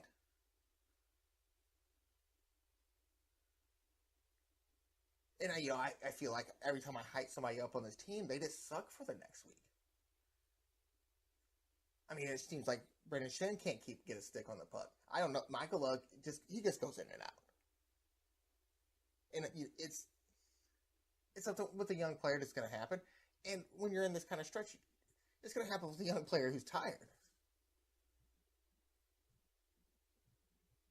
I mean, essentially, the older guys are going to have better hockey sense. So they're going to kind of know how the play is going to go and kind of roll out and where to be, and to keep yourself in a better position and not wear yourself out. A guy like Michael probably hasn't figured all that out yet.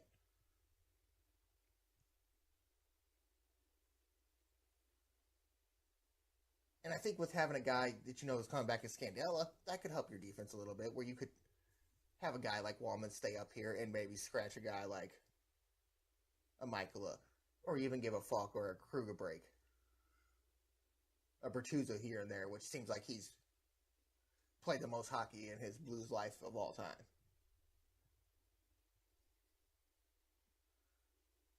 And I think that puts you in a bad situation with this trade deadline going on, because now you really don't know what you need.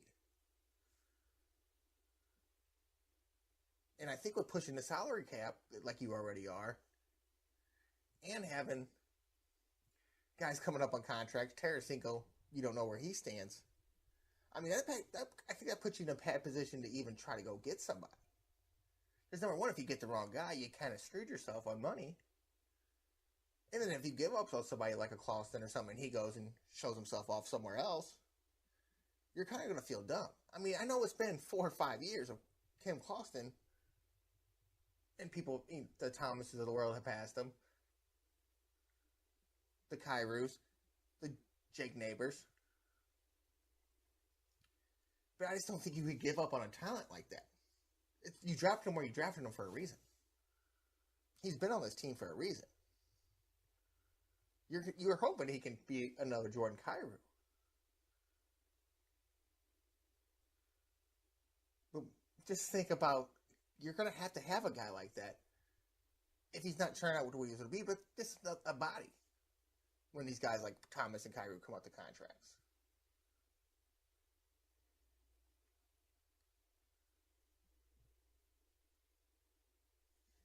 But the problem is, you're at a point in the season where teams are pushing up on you from this playoff race.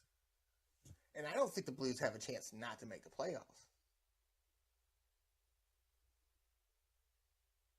But I think you're kind of faltering at a time where you're in second place, but Minnesota's coming there right there with you. You're not going to catch Colorado. your Nashville and Dallas are still pushing it. You still got Winnipeg in your division involved. I don't think you want to fall into that wild card spot, definitely when you're a better team at home. But I think we're pushing too hard with the way the season went with the COVID and with the way that the Olympics worked.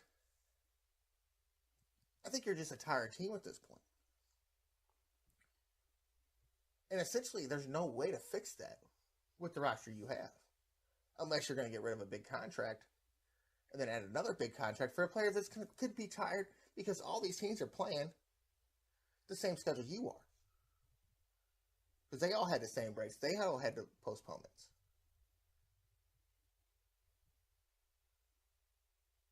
So I think the only way that you're going to do this is try to find a way to switch guys in and out, get some healthy scratches going, try to take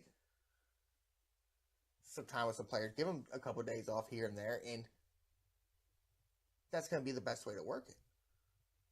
Because there's no other way to do it. Bringing in a player from somewhere else when they're on the same time schedule as you,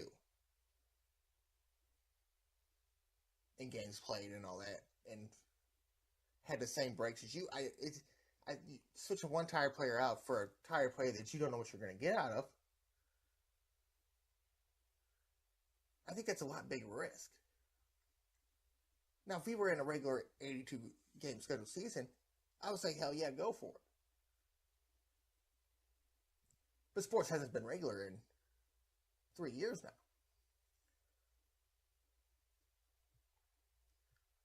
So I think people are just putting too much emphasis on what's happening now and what could happen later, because sooner or later some of these other teams are going to get just as tired. And then you're going to be rolling all over them. I mean, some teams just, at this point, definitely the younger teams are just going to be better than you. And I don't know if that's that big of a deal at this point. I think you just, as a coach, as Craig Berube, you have to find a way to get some of these players rest. Definitely your defensive players, because they're the players that play the most minutes. And I think when you, hopefully a guy like Scandella comes back soon, but I think you're going to have to look for other ways.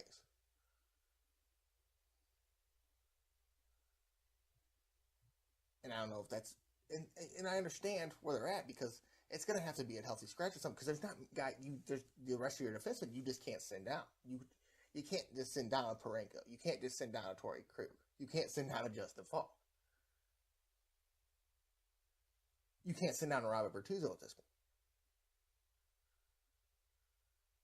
But the next best way is to find somebody to replace them. And I understand the whole healthy scratch rule and not being able to have players up here and not getting players and having players that, you know, are basically just healthy scratches and not getting games in, and you don't want that for the younger guys. And it's totally understandable. But I think you're past that point. So definitely when you got a team with two decent goaltenders, even though they're playing horrible at this point right now, they're not playing their worst hockey, but they're not playing the best hockey either. But when you have the situation that you're in with the goaltending, where you know what your two goaltenders can be, or at least what Billy Husso has been this season and what you've seen from 2019 and the beginning of 2020 for Jordan Binnington, I mean, I think that you're in the best situation of any of the teams out there. Because one of these guys could catch a spark again, and it could be a whole new season.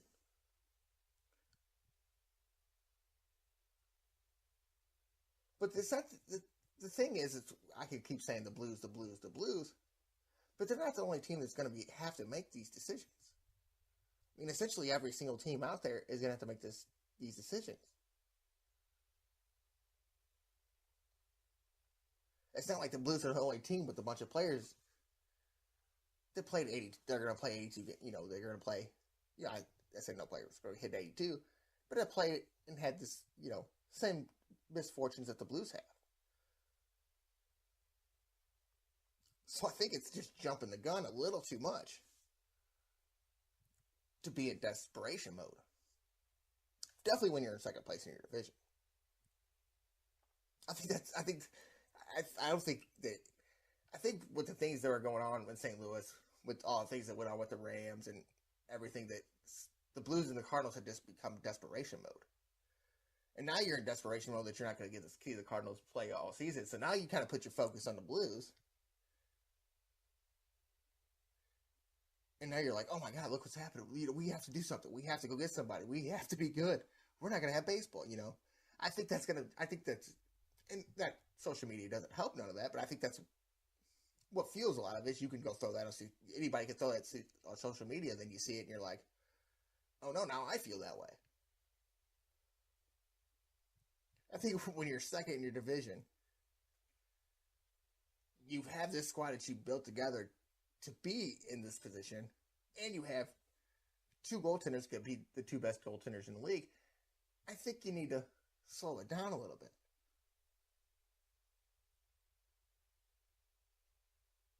I think that everybody's just looking over the last couple weeks and even the last week and just going all crazy out about it when you got to look at everything as a whole. And then you got to compare it to whatever other team's going to have to go through. Because you're going to catch teams on back-to-backs when you're not on a back-to-back. And the difference for you, when teams catch you there, you have Bennington to back up Husso. Not a lot of teams have that.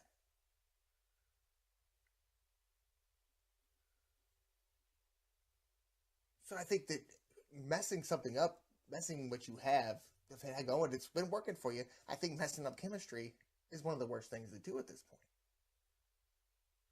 Now, if it keeps going like this for another couple weeks, then, you know, you're a 500 team and these teams are surging on you and you're kind of looking tired. You're kind of like, well, other teams are. Well, then I think it's time to make a trade. But I don't think you need to mix something up that big to try to put a jolt in this team. I don't think that sending Tim Clausen and Dakota Joshua went down was like this big thing to say, hey, look what we can do. I think it was, hey, let's try to get something else to spark. Let's try to get a fourth line to spark.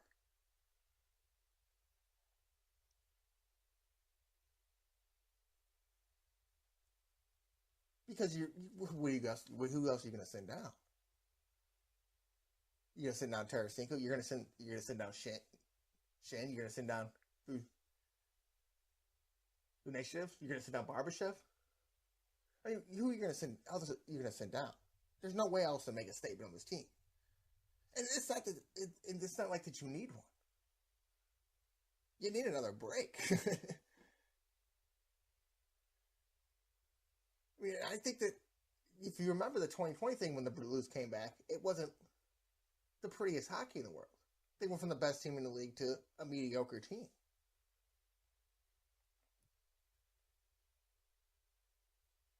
So maybe that's the same thing that happened when you get that 2-week break and you're usually playing hockey that whole time. I mean, that's going to affect you. You're going to get used to things. You're not going to probably stay in the best of shape when you know you got 2 weeks off.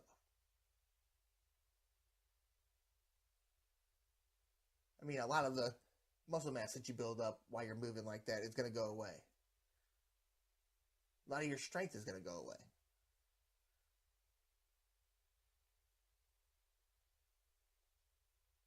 And I understood it because of how they felt and with everything going on with the COVID and how the restrictions are going to be. I understood how everybody felt in that situation. How the NHL felt that they didn't want their players going over there and doing it.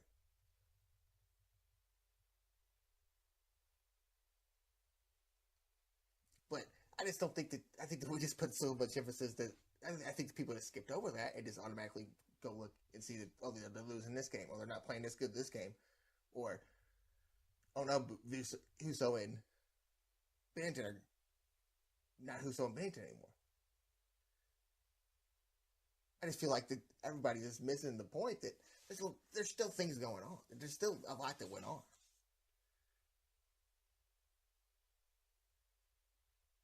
And I also think that traveling the road trips, which I think it benefits them in some way because you're going on the West Coast, you're going on the East Coast, you're going up into the Canada road swing. But when you go do that and then you get your games at home, you're just changing your times a lot. I mean, it's not always 4 or 5 games up in Canada. It's not always 4 or 5 games on the West Coast. And they're not always back to back. They're not always every other day. Like, the only thing that you could look at and kind of worry about is the Blues getting knocked down in a third, or the wild card, and not having home ice advantage, because they play better at home. And I think in hockey, that's home field advantage, and I think it's sometimes in basketball too, that's a lot bigger thing than it is in a baseball series. Playing just little sports. Not little sports, but sports that doesn't need to be like soccer. Baseball's not really, you're hitting the ball. Hockey with hits and stuff like that. It gets the adrenaline rushing and stuff, and it's going to get going definitely when the fans got you more into it.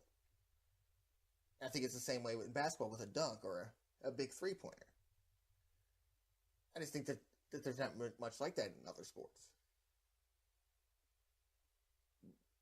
You could say maybe in the NFL with a big hit or something like that, but after that, I mean, if there's not another play for a while, I mean, in hockey, it could be consistent. I mean, you could have a big hit every other play in football, but it's usually not that. I mean, you can have a big hit, the next pass is an incomplete pass, or a little 5-yard dump pass or something like that, and let's say they get the first down, then it's kind of like you kind of already lost the adrenaline there.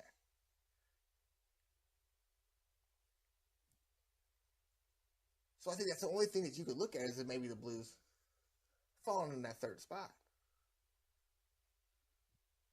But I think hockey's such a crapshoot, because so many teams are in,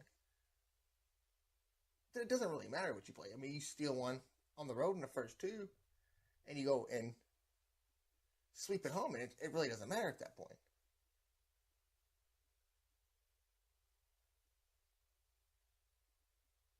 So it might be a bad time to do it because it's so late in the season, and it's in everybody's mind that the trade deadline's around.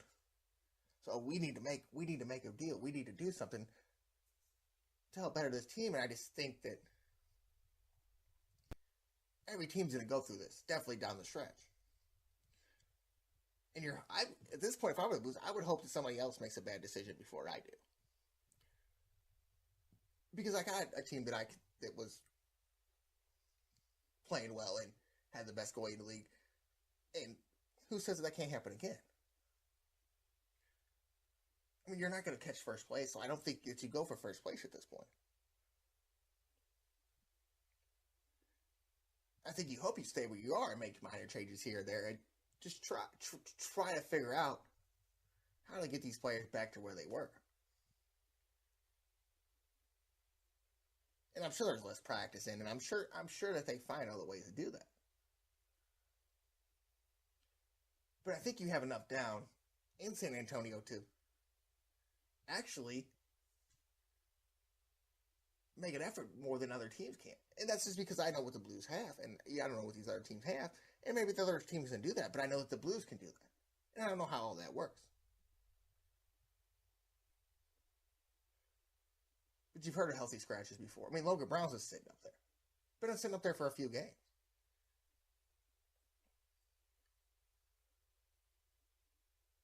So I just think that getting a guy like Scandella, that's going to help. And I just think that you got to make some roster changes, some line changes, that maybe get some other people on the first couple lines that play the more minutes. Get a Bozak on that first and second line and bring down maybe a Thomas to the fourth line to maybe give him a break for a game. And maybe you'll find some other chemistry in lineups there. Maybe you find something with a Shin and Tarasenko, who's been a good line before. Maybe you find something if you move Shin and O'Reilly around with a Shin and a Perron. Bozak, the same thing.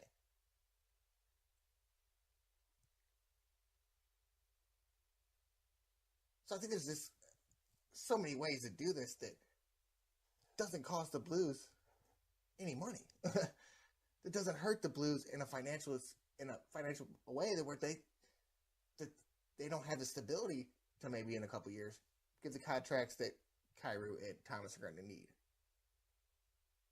Or maybe if you get a chance to keep a Tarasenko.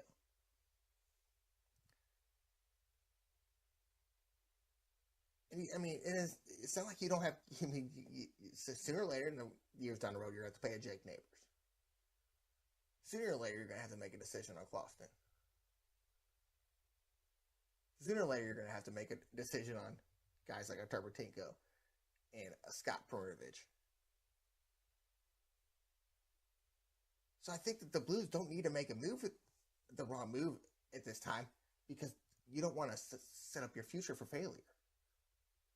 And I know I've complained that this is with the way how much older the players are getting on the Blues and how much the younger the league's going, that they have a kind of a small window.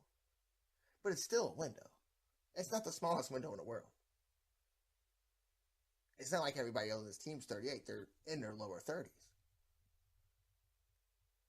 With the league getting younger and the league getting faster and the money going crazy like it is, and people wanting to keep their younger players and signing players to contracts when they're younger to keep them on their team, I think that it kind of pushes some of these older guys out. And if you're in the Blues, and at the Blues at this point, you're kind of like, well, if we finance somebody from 5 years now and we get stuck with this contract when we already got a Krug locked up and a Falk locked up and a Parenko locked up, where does that put us with the players that we're going to need when we're going to need a Kyrie, a Robert Thomas?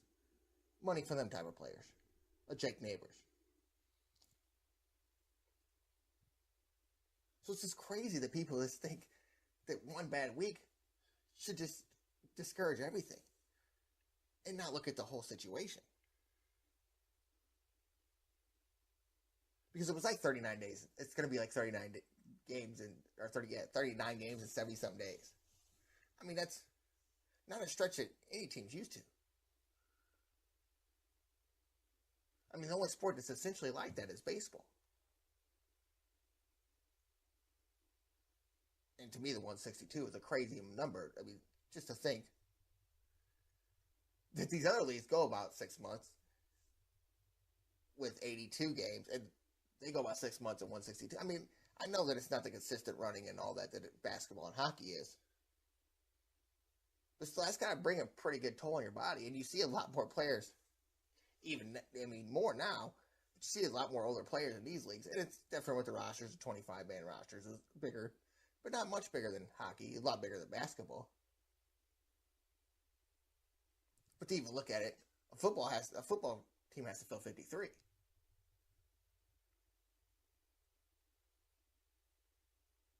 So I just think this is the time where the Blues just need to say, hey, you guys are going to have to step up. You younger guys are going to have to be the guys. We need you for a couple weeks.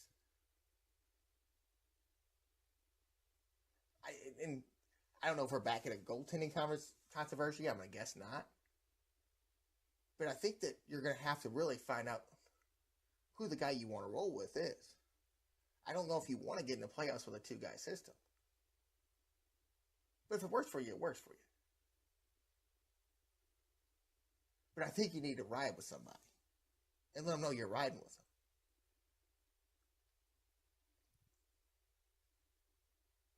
And if it's going to be a bench, then you're just going to have to build his confidence back up. You're going to have to get him in more games.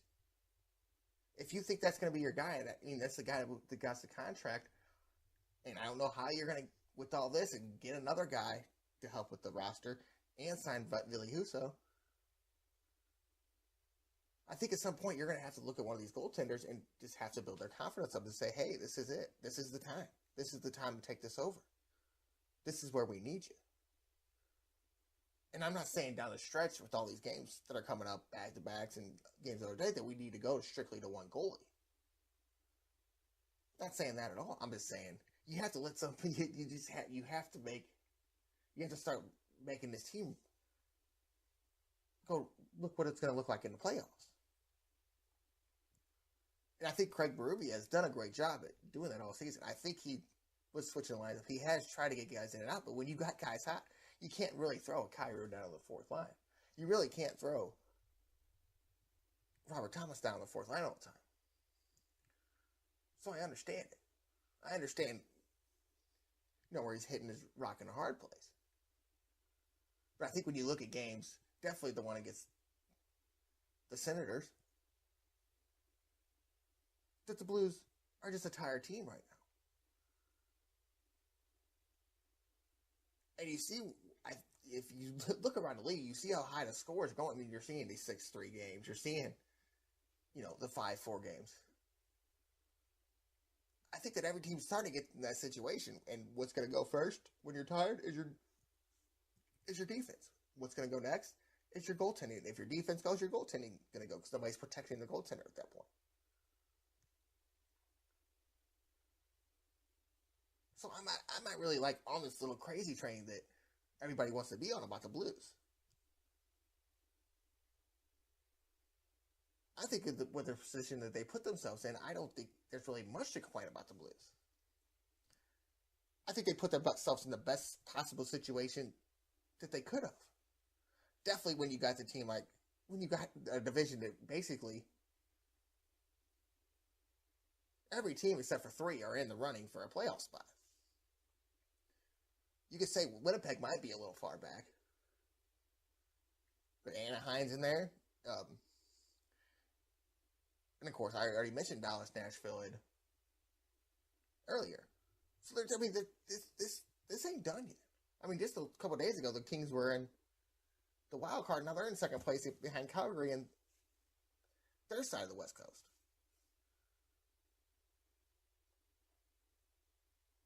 So I just think there was so many teams in it, and things like that. You're gonna have to find a way because you're gonna have to do it against the bad teams. You're gonna really have to hope to lose against the bad teams and beat the good teams, and just hope the other teams don't win on that side. I think that's gonna get to a point where you're gonna see a lot of these teams that are playing good right now falter, and the other teams are gonna pop back up. You're gonna see a lot of 5-5 records, a lot of 4-6s, a lot of 6-4s in the last 10. And I think you could see a lot of teams that you're going to look at the Senators and wow, they actually got a little bit of a squad. They look a lot better than they have. I think you're going to look at a team like the Blackhawks and go, well, they do have Kane and they do have Taves. I mean, I think that's what it is. I think and they do have Andrew Fleury. I think that's just how it's going to look right now with all the games we play and these teams just running out of it. I mean, I think the playoffs is going to be a lot of 5-4 games. I think you're going to see a lot of backup goalies come in and try to finish out games and try to keep their teams in games. I think you're going to see a lot more of that this year. And maybe you won't see the backup goalies because maybe the coaches know. They're like, hey, man, these guys are tired. Like, this is what's going to happen. But what a perfect thing to have if you're the Blues, if you have Husso in there and he has a 7-4 game, and the next day you're like, we're going to put our 2019 winning goalie in there. I mean, what a problem to have.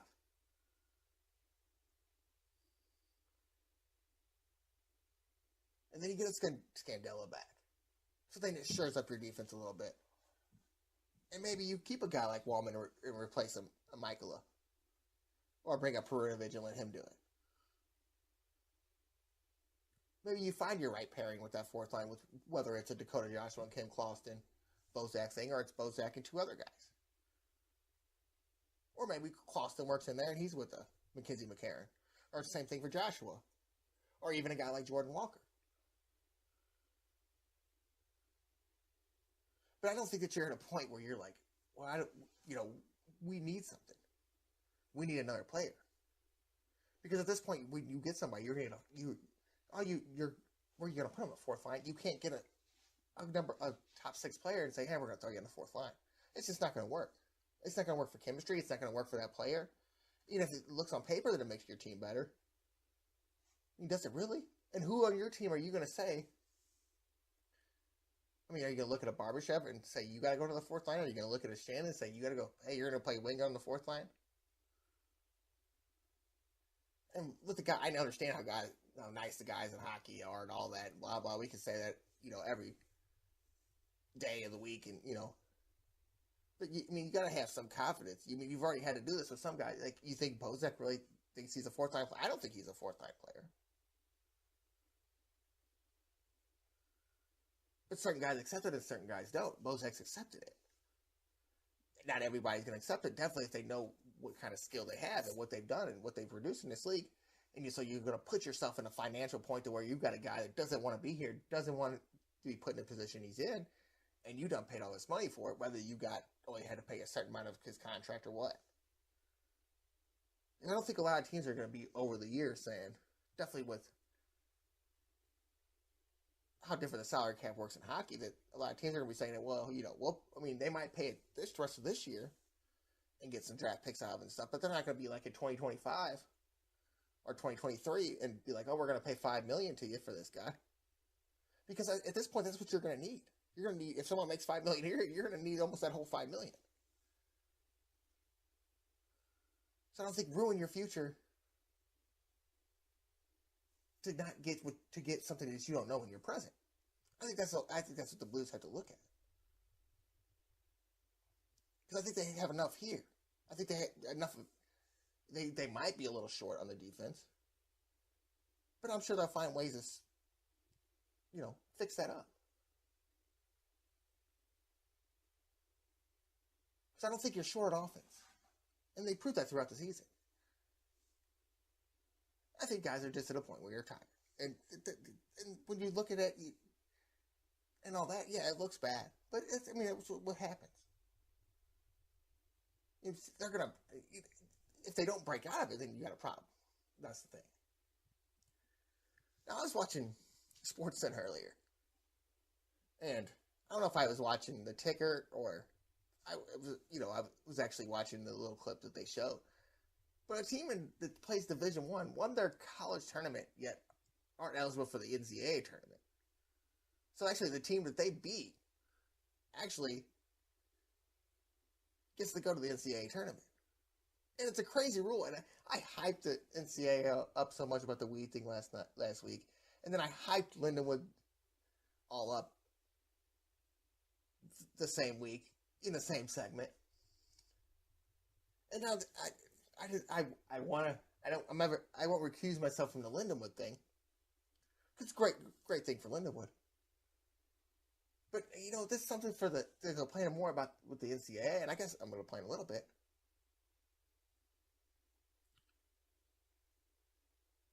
But you have a team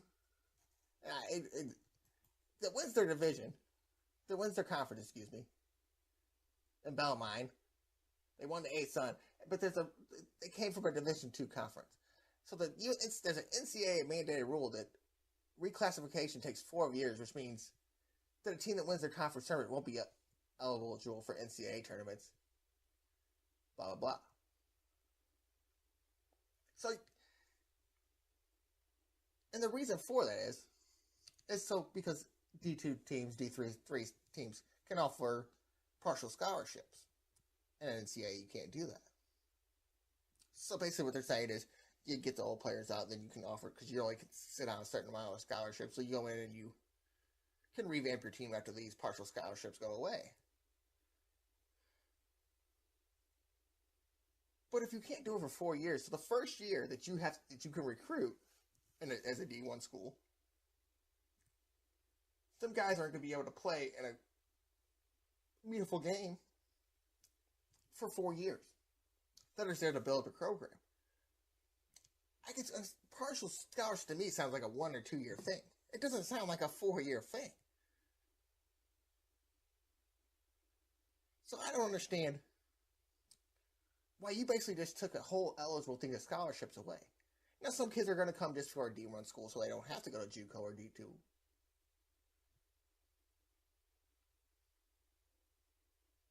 But it's also going to cost you just in your own little conference.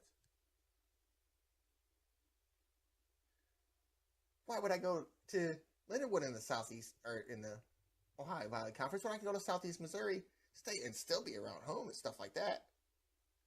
Or I can go to the better team, even though it's farther away. But if I'm not going to get to play in a meaningful game while I'm at home, I might as well go try to play some meaningful games, and this is what I can get. I want to know how to sell that. I just don't understand the rule at all. I understand maybe a 1 year, 2 year thing. And I understand it's to build up the program and get them used to the rules. And blah, blah. Is it really that big of a difference? Aren't you monitoring the D2 thing? So shouldn't you already be building up these schools one day to be a D1 school?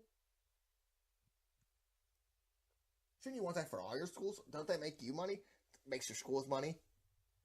You're already making money because they're paying to become a D1 school. So why would you essentially just take away everything that they have? And I'm sure after this, even though it's happened before they haven't fixed, but I'm sure with the way that they're changing the rules for anything now and trying to build it up better, trying to make everything about the MCA more profitable, just to put it on TV and stuff like that. But I mean, how many are you really? I'm sure this rule will change, but I just don't see how you even stay this rule in the first place. And I'm gonna guess it's they already have because you're the D1 school founding members or whatever, that were already in the D1 probably said, well, let's get this $6 million, and then we can't make them no money because they're not going to make the money off the playoff games or the NCAA tournament. You still get your conference championship games, which is going to make the schools a little bit of money, but it's not going to make the money that they're going to make in the NCAA tournament. And the problem is, it's not just for the basketball; it's for all the sports. So I really think that you're just costing players and the colleges basically free advertising, free money. And now you're going to have to make a player make a decision that where he's going to have to go to school because based on, well, I'm not going to get seen here because I'm not going to be playing in an NCAA tournament, so I'm going to go to this team, that I might think is second place in the OVC and try to make them number one. And if I don't win and we're number two, I get to go anyways. I think more or less you get cost recruits. And I'm not just talking about a window. I'm talking about any school that has to make it. I'm talking about this Bellarmine school.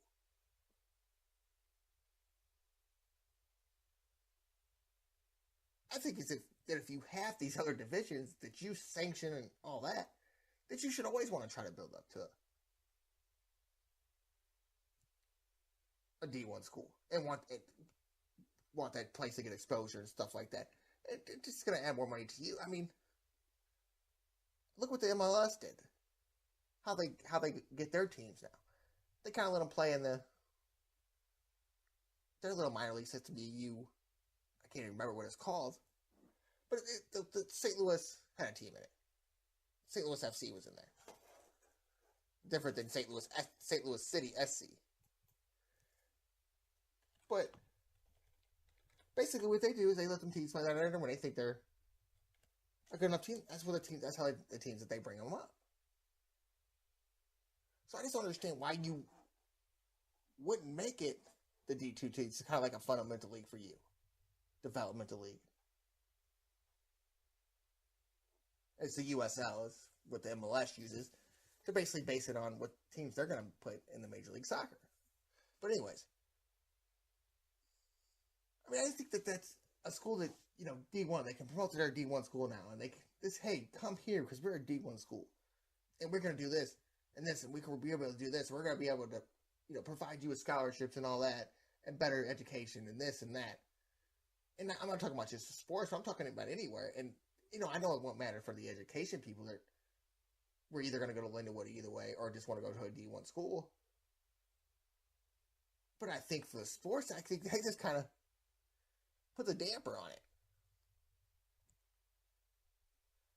I think seeing a team win a conference tournament and not be able to go to the NCAA tournament is crazy. One of the craziest things that I could ever think could imaginably happen.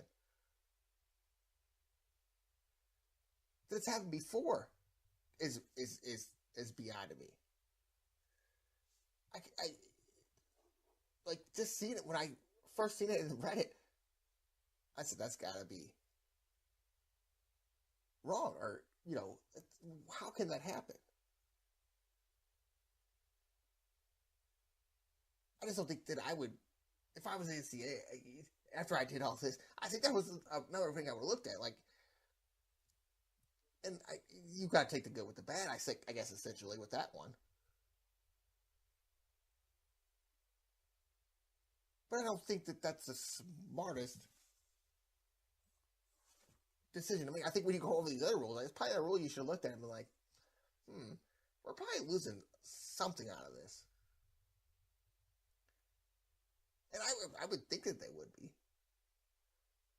I don't know if I was in school, and I understand that the school makes more than $6 million very easily. I'm sure $6 million is nothing to a Lindenwood University or any other university.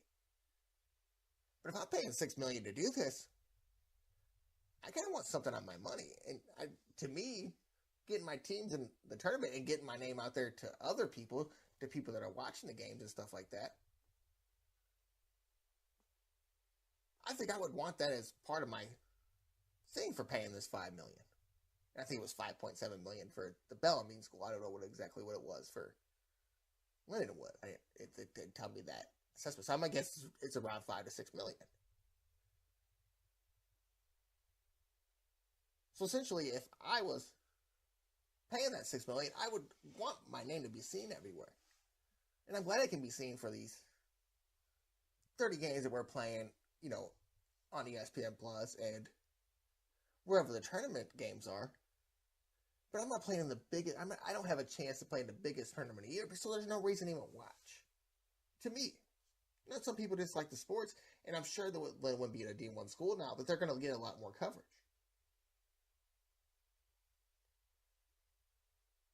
My whole kind of problem with the coverage around here of sports, anyways, it seems like the Mizzou's, and I'm going to guess it's a football thing. And I'm not going to say it's a football thing just started out. I think it's been a football team for a good 10, 15 years of why Mizzou gets the most coverage. And I understand that when people want to go to school and, usually the journalists that are in the radio people and all that are from St. Louis, that's where they went. They went to Mizzou because they have the best journalism school and blah, blah, blah. But I think from St. Louis, I think I would want to cover just the Billikens and stuff like that. I think I would give them just as much effort as I would give Mizzou. I guess it's easier to cover Mizzou because they are a football team and they are in the SEC. So there's definitely a lot more coverage of Mizzou. But it's not like the SLU is like not right down the street. Like you can't figure it out. I mean, that's what is great about the internet is anything that I can't figure out, I can just look it up. So I'm hoping with the Lindenwood thing that it kind of helps SLU get a little more coverage because people are going to want to cover the Lindenwood thing because they're a D1 school. And Lindenwood has football. So that might get them a little more prestige, a little more maybe less overlooked than a SLU gets at certain times.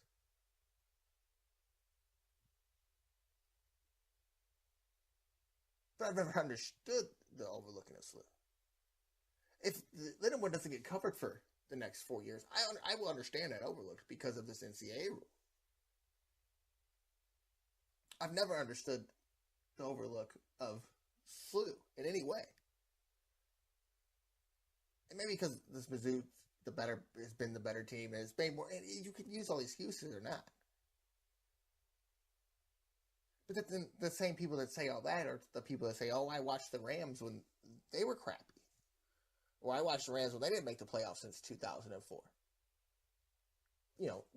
Whatever you want to say and do, you can't use the same excuse for one thing that you use for another. Well, I don't watch SLU because they're not as good as Mizzou, so I watch Mizzou. But I watched the Rams. I was one of them guys that watched the Rams. That I deserve something from that. I just don't understand. Because you cover the Rams is fine. I also understand that 101 has to cover the Rams, had to cover the Rams because that's their station. So I understood that they were, that wasn't not going to happen. But Mizzou's not their station. Actually, their SLU was on 101. And I just felt like it was still never talked about. And I don't feel like it's talked about on any of the sports stations. And I think because you kind of been in a bad place in Mizzou where you're in a division that might only get 3 teams in. And SLU hasn't, you think it would be an easier division than the SEC. But SLU, Mizzou hasn't been at that point either. But, people can hype that up. People just seem to hype up the football. So it's going to make you talk more about Mizzou in general, which is understandable. But when you have a basketball team that's a lot better and all you want to hear about is how crappy Mizzou is, well, can we, let's talk about, Yuri Collins. Let's talk about a Jimerson.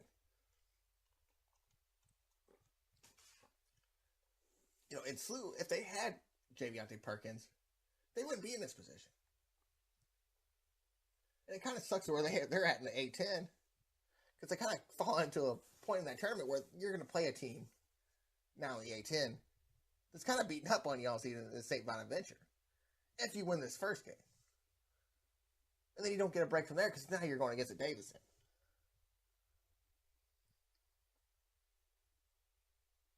Which I'm sure is talked about somewhere. I guess I don't hear it. But I think that's a bias on where you play. I think if they played in a bigger conference or in a closer to home conference, a Missouri Valley, and not an A10, and a Big Ten, which I think they would get crushed, which Big Ten wouldn't have been the way to go for SLU. Big Ten would have been the way to go for SLU or for Mizzou. I just don't like that it's not covered. You don't even know who SLU's playing. I'm guaranteeing that most of you didn't know that SLU was the number 5 seed in the A10 tournament. And if they win again, they got to play a team that's in St. Bonaventure that's basically killed them all season.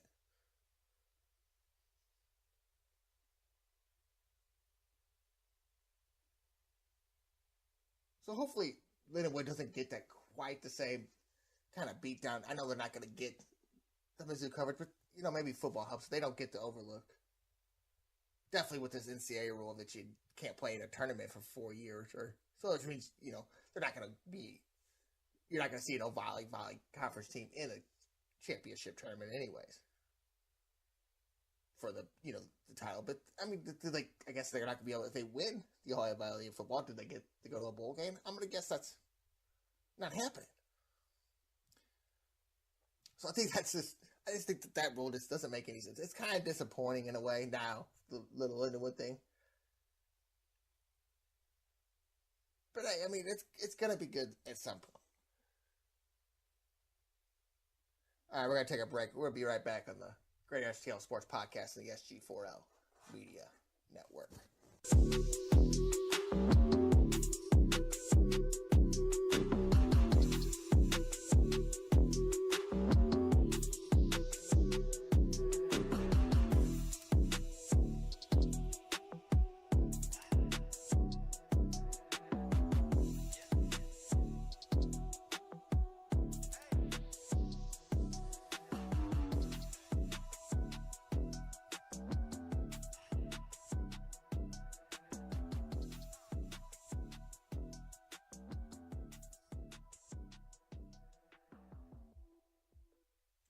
Hello and welcome back to the Greater STL Sports Podcast and the SG4L Media Network. Our Bulls will be back with you.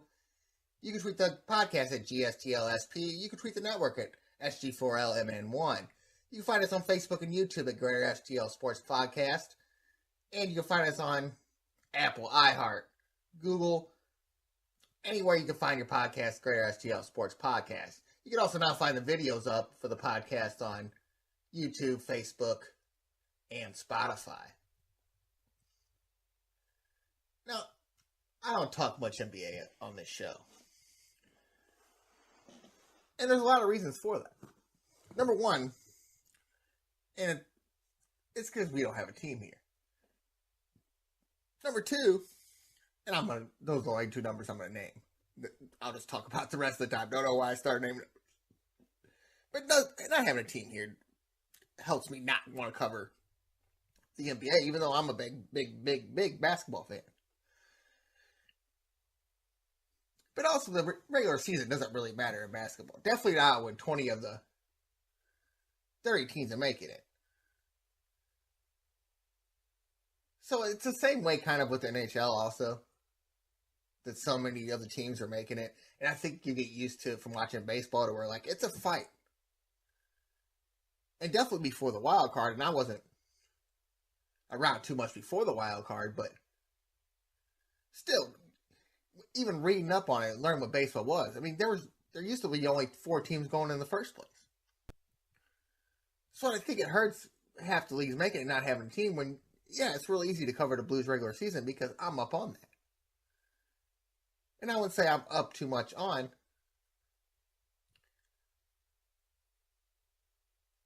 the NBA and stuff like that. So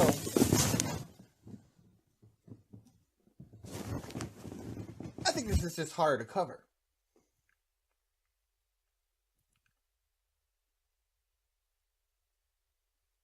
But I think that also, now with the playing games and so many teams making it,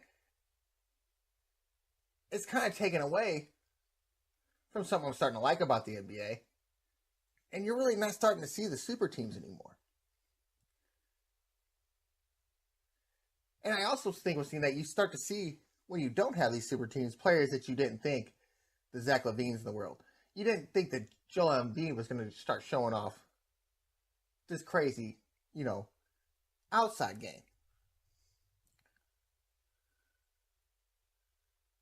But I think it creates opportunities for other players to get shown.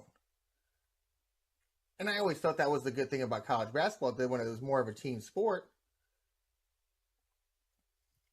you kind of seen more players. You kind of got used to different kind of players here and there.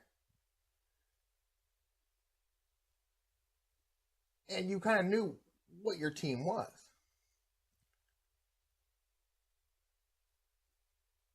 But in the NBA right now, with the teams that you would call the big three or teams like that, the only team that's really doing good is 76ers, and they just got James Harden.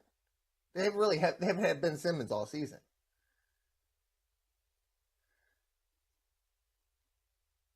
But a team like the Lakers, a team like the Nets, both in Brooklyn in 8th place actually in the East. I was going to say 9th, and the Lakers in 9th.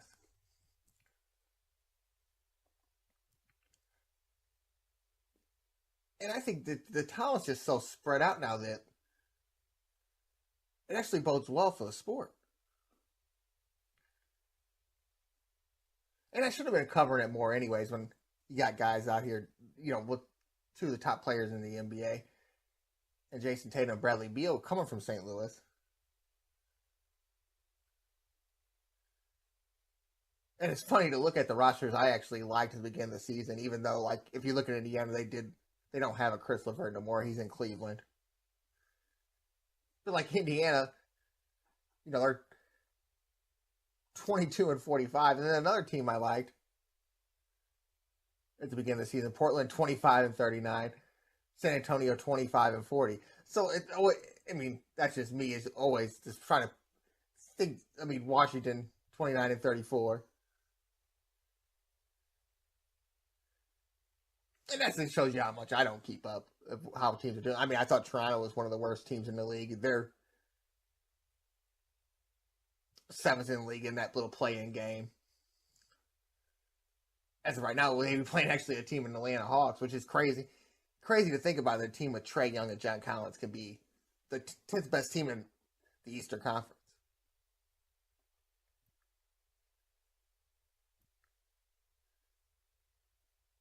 But as I was talking about them super teams earlier, I think both them teams are actually in a good spot being in that play-on game. I think right now, actually, Brooklyn, if I were them, I wouldn't try to mess around too much, but I would try to get in that 9th or 10th spot, because then you're going to have Kyrie because you're playing on the road.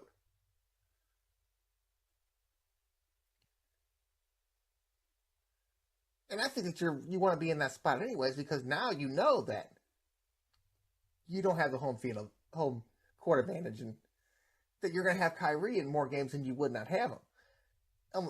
Sooner or later you could think that maybe that the governor was going to come up off letting Kyrie play at home, blah, blah, during the playoffs. Maybe that could happen just because of the playoffs. But if you're in Brooklyn and you got a healthy KD and you got a healthy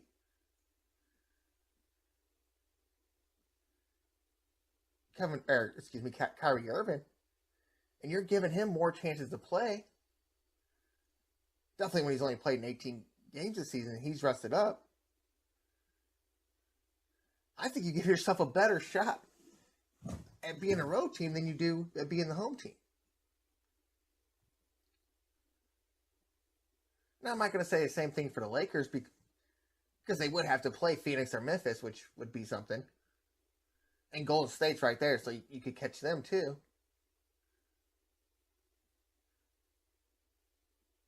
But you're in a spot right now where if you stay where you are, and even if you flip with LA, which they're 4.5 games back behind the Clippers, then essentially you could just play LeBron and AD when you wanted to, and essentially just play the Clippers and be on your home floor in a play-in game and rest your two best players.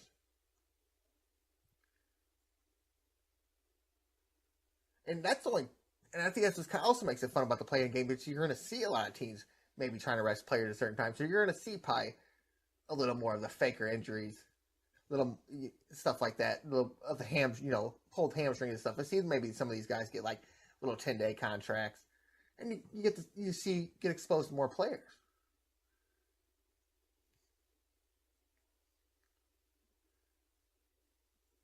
You almost wish it was like that way for the Blues, where they could rest players like that.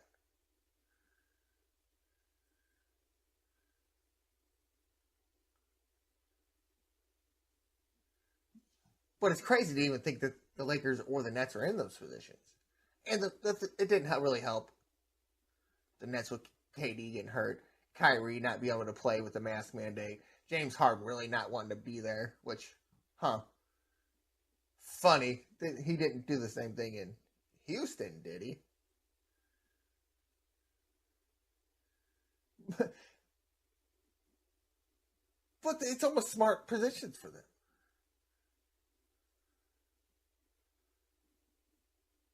Now, it's a little worse it'd be kind of crazy to see Brooklyn play Philadelphia, Harden versus Brooklyn in that series. But both these leagues are stacked, and it's crazy to even think that, like, without these big teams, that teams like this could be stacked. I mean, and it's just more exposure to the league and not having the big teams, so you have to play your younger stars and actually have to draft and do stuff like that, which I think is different than what it has been lately. When you think about Tyler Hero and Bama J.O. mixed with the Jamie Butler in Miami. Philadelphia in second place without having Ben Simmons all season, and now getting a Harden. You know what Milwaukee can do with Giannis and Chris Middleton and that little squad they got going. You think with the Bulls with DeRozan, LaMelo, or Lonzo, and Zach LaVine. And it doesn't get hard with Boston and Cleveland. Same thing with Phoenix and Chris Paul and Devin Booker. Memphis with Jay Morant. Golden State, of course, Klay Thompson now healthy. Utah. Dallas and Denver with Luka and Jokic, respectively. I mean, you just got talent spread out everywhere. And like the series that I'm really hoping happens is a Maverick and Denver series. Doesn't look like it's going to happen in that situation. In a situation right now, they'd be playing Golden State. It doesn't look like Dallas is going to be able to catch Golden State or Memphis. But that'd be a cool series to see the two MVP candidates going at it. You know, if LeBron gets stuck playing against a John Morant or even a Devin Booker. Like, it kind of changes the scope of things to where now you know that it's not going to be in Miami like it used to be. It's not going to be just in LA like it used to be. It's not going to be a Golden State with a Durant. Just think what you thought the Nets were going to be. And they're not that. I mean, Toronto can't keep anybody. They can't keep Kyle Lowry. They couldn't keep DeMar DeRozan. They couldn't keep Kyrie Leonard. And look what they've done. I mean, and this is the best time to be. And I think that it kind of makes it easy jump for me to go from not having any baseball around, even though it's spring training, I probably would be watching anyways. I'd probably be a little bit more invested in the Blues, but now that I don't have to be so much invested in that, then I can go and watch the NBA.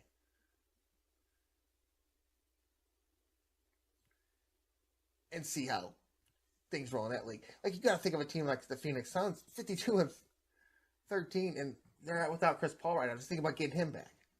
Think what a rest of LeBron could do for the Lakers, a healthy AD. Definitely with having just a Carmelo running around there. What Cleveland could do if they got a healthy Chris LeVert with Sexton.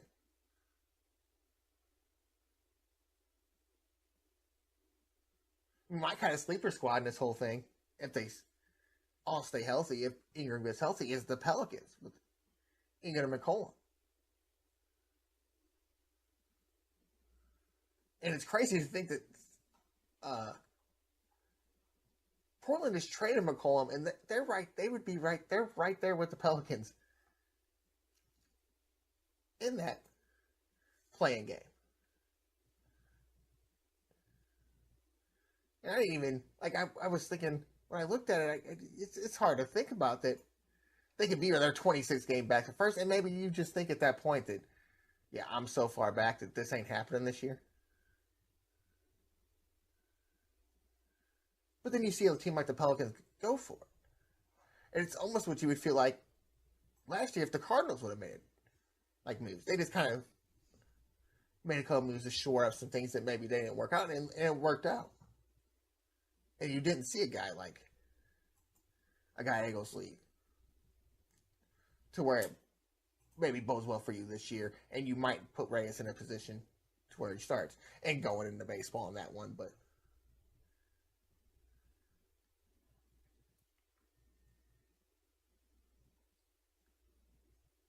like, I don't know if it bodes well more for an NBA team to try to go for a higher pick or to get the playoff. And obviously, if you're a team like New Orleans and you think that you can have a guy like Williamson coming back, and you got Ingram now, and now you got a healthy Ingram, and then you got a CJ McCollum now, like, maybe you think you could make a run against a team. Maybe you think you could make a run against a team like a Memphis who really doesn't have anybody but a John Morant. Maybe you hope a Klay Thompson gets injured or Chris Paul doesn't come back healthy. Maybe you can make that kind of run.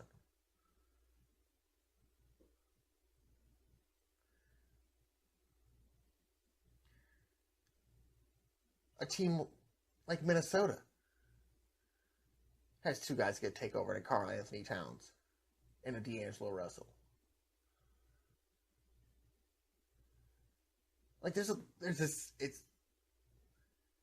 it's so spread out now. It's so much to watch, and it's crazy to think about that when you thought what they were going to do, you just thought you were going to see the super teams. But now with the Supermax deals and the Supermax deals that player stays, they can get more money. I think teams are just trying to build a roar around their homegrown talent. And it seemed to work. Milwaukee got us last year. Almost with the Suns with Booker last year. Miami now with a Tyler Hero and a Bam Adebayo. And I think I butchered that name pretty good. Even Philadelphia with an Embiid. Boston with Smart, Jaylen Brown, and Jason Tatum.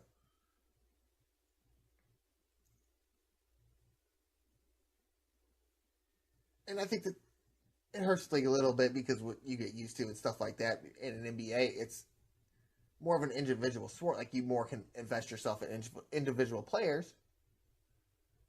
So I think when players start getting older, like, only the best are going to stay. But you got the talent coming up. Like a Luka and a Jokic. A Jason Tatum. They kind of transition the league, but I think it hurts with the older players because it's what people get used to. And maybe that's just being a person in St. Louis that doesn't have the NBA, so I just get invested in certain players. And the problem is I'm invested in, like, 40-year-olds. because that's what I watched growing up.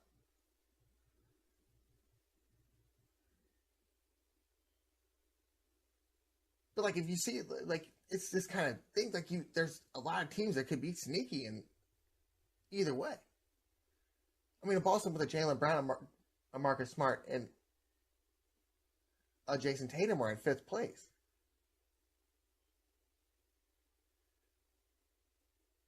I mean, that's a lot of talent to just be sitting in 4th place. Or 5th place, excuse me. Or essentially, right now you'd be in a road game, even though you're only a half game behind the team you'd be playing in the Bulls. But they have just as much talent with Levine, Ball, and DeRozan. You think of the same thing with the Utah Jazz sitting in 4th place. With Gobert and Donovan Mitchell and a Jordan Clarkson in there and a Bogdanovich in there. Like, they could be a real sneaky team that you... Like, oh yeah, the Jazz do got a little bit of a squad.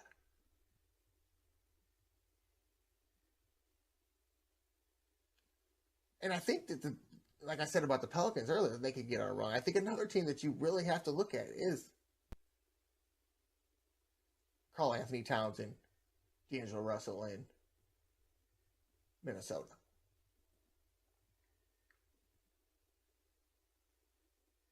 I mean, I just think it's going to be hard to just beat the teams that ran through you last year in Phoenix and Milwaukee. I mean, Giannis is that type of player that he knows that he can take over games now. He knows when he needs to take over. And that's what I'm starting to like that a little bit about the NBA is that these players, they take over in the first half now. And then they get built 10, 15-point leads, and then they got to kind of play it off. And I think it kind of brings more to like, wow, like think of that what that guy could do. Now that he's rested, what is he going to do in the playoffs when he's going to be out here playing 40 minutes?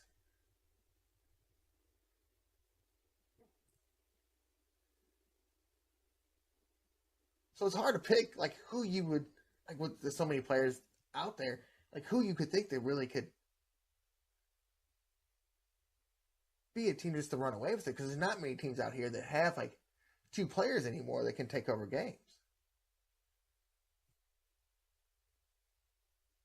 I mean, you could say a Minnesota, you could say a Lakers, you could say a Brooklyn, but if you need a Kyrie on a night that you're at home, what happens then? With the Lakers, Anthony Davis hasn't been Anthony Davis. He's kind of turned into what Kevin Love is in Cleveland, which has actually worked for Cleveland. I mean, just to think that was everybody's squad with AD and LeBron in it. It's kind of like, what? It's almost like what were people thinking?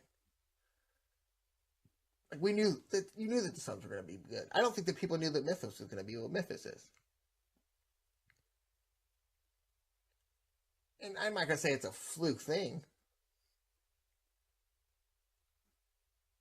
But I'm going to say that I don't know if Ja Morant can be that same guy he's had to be for this team in the playoffs.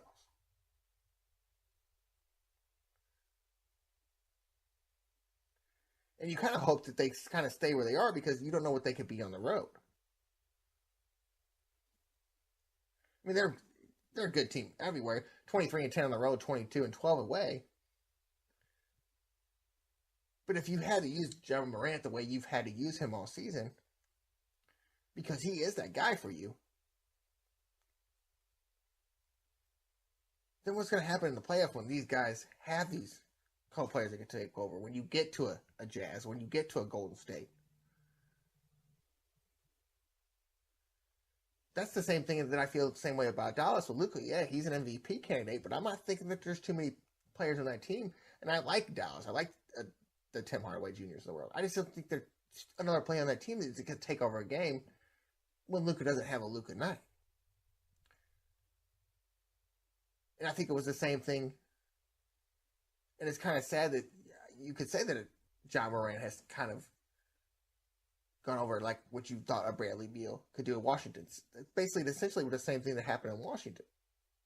Even though Beal's gotten hurt now, but Beal was going to be that guy. He was going to be, but he was the only one there that was going to be able to take over a game. And once you lose that, and once you start off the season off bad, there was no coming back from that.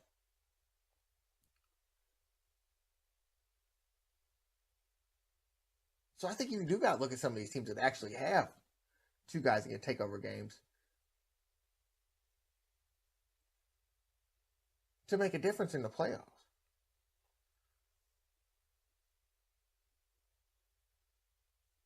I mean, Charlotte in the 9th place could be scary with Bridges and Lonzo on their team. And not to mention, I didn't even mention about Patrick Beverley being on Minnesota. So there's your lockdown defender with two guys that can take over games. And that's why I'm kind of thinking, that's kind of like why I kind of wanted to be my team in the West. Now what sucks is they're so low and they're just horrible on the road.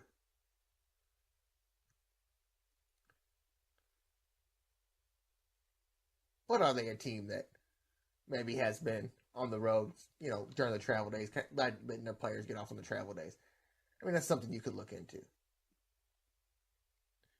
Had they basically known that they're in the spot that they're in, and maybe they weren't going to catch Denver, or maybe they weren't going to catch a Dallas, and they're kind of like, hey, let's get in this play-in game, and let's go all out from here.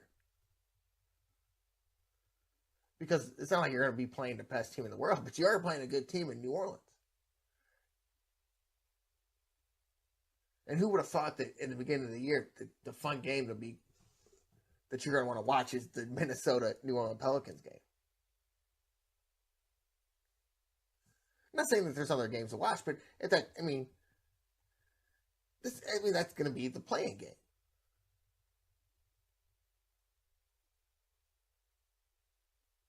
Like as of right now, it'd be a Brooklyn and Charlotte. That would be a fun game to watch.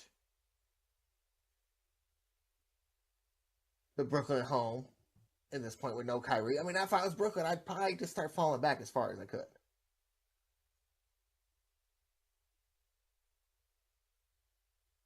Because you're really not in a dangerous position. I mean, Washington's the number 11 team in their 2.5 games. But that's a Washington without Bradley Beal. And after that, you're probably not much in a position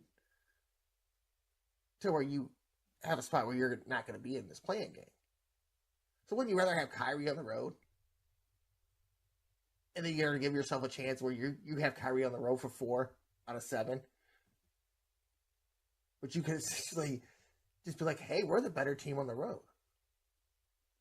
I mean, they're a better team. They're a better team on the road because they have Kyrie. It's improving the season already.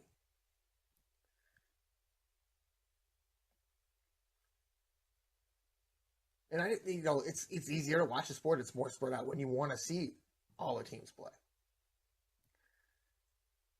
And like I said, I'm sitting here thinking about a Minnesota and New Orleans Pelicans game.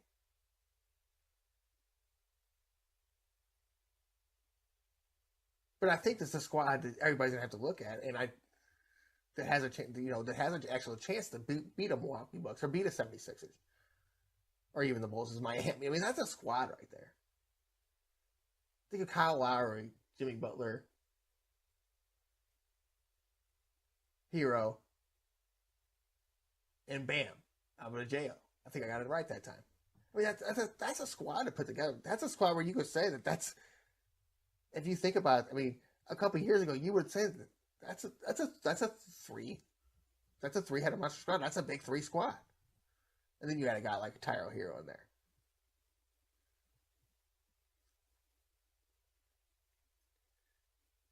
I mean, you think with how much turnover that he'd have had, you're starting to get less of what them teams used to be. The Bosh, the D Wades, even back then to D Wade's rookie season with Shaq. You're starting to lose. You've lost all that in Miami, and now they just built themselves back up because they were bad for a couple years. Same thing with the Chicago Bulls with DeRozan, Lonzo, and they were bad for a couple years, and now they built themselves back up. it could be another scary squad, but aren't quite in the position you want to be because you're in the 4 seed. Well, you'll get a couple home games, which is great.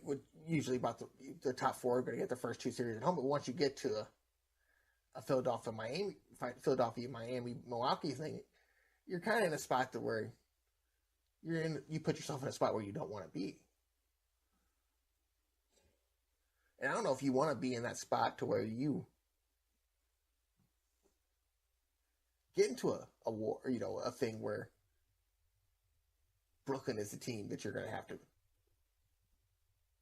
go to get there. Because you're on the road thing with Kyrie. I just think it's interesting how that all works out with the Kyrie thing. And the guy said, oh, well, we can't make any, he has to get the vaccine and blah, blah, we can't make an exception for him. But now you just learned they'll let him play just about anywhere else. So now you're going to get the Brooklyn team in the playoffs. And now you think they're going to be good in the playoffs. I kind of think that with how the states let it go and how everything's let down with the vaccine and stuff like that and the mask and all that, I kind of think that guy might say, yeah, go ahead, Kyrie. Why not bring more light on your city? And I'm gonna guess that New York's maybe not probably the state that needs it. But hey, why not?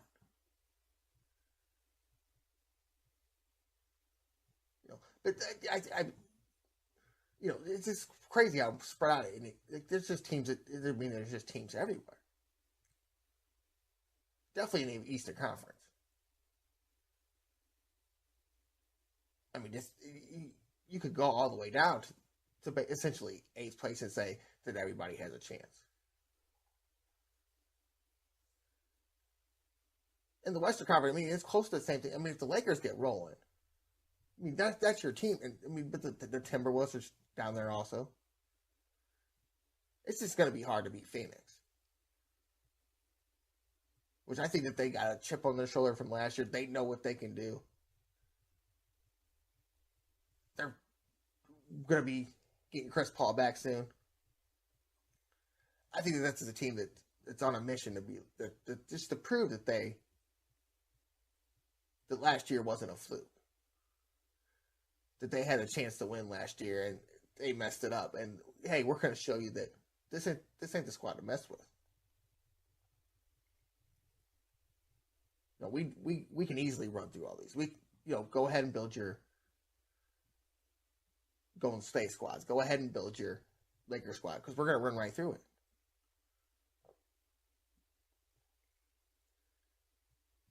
And I just hope that Phoenix don't get caught up in that. And also don't get caught at a bad time because I like the Phoenix roster too. And I think that's the team that's deserving. And with Chris Paul, you want Chris Paul to finally win a championship. I think that's a big thing there. Like, it's cool that LeBron's playing as good as he is in his last years. Maybe he deserves one. Clay's got his. John Morant's got a lot of years on to go. Luka and Jokic the same thing. I think it's time that Chris called all the teams that. I mean, he made the New Orleans Hornets good. I mean, look how good he made Oklahoma City when they thought Oklahoma City was going to be nothing. And now he's made the Phoenix Suns essentially the best team in the league. So I think it's just time for him to win one. And, hopefully, these other teams, hopefully Memphis steps up against John Morant one.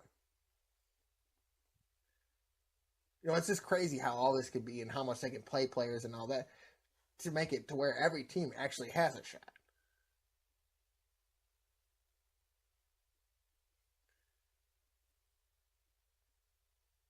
I mean, they've played 66 games. I mean, San Antonio Spurs, if they could get on a run, they're only 2 games back.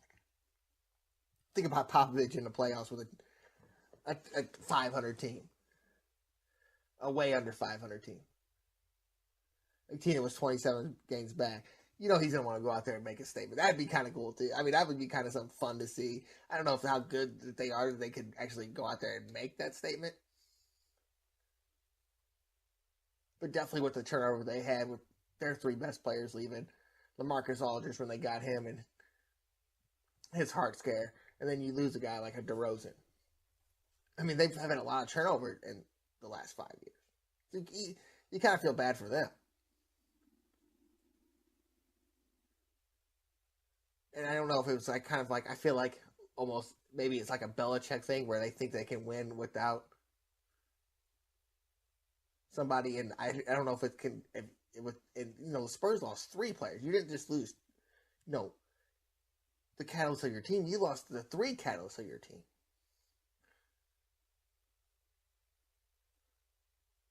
I mean, something that people never called the big 3, but I mean, 3 people that created a dynasty. In the last 5 years, you've lost a dynasty. And I don't know if Pop thought he was like mega genius and, hey, we're going to get these guys and we're going to do this thing and this is how we're going to win. Because it's kind of the same thing as you've seen it with Belichick with the quarterback. He did end up getting Mac Jones and having a pretty good season, but you've seen it with, he thought he could win easily, with a Cam Newton or something. So I wonder if it sometimes gets in your head like that. Because it would definitely get in mine. If I built a dynasty, like like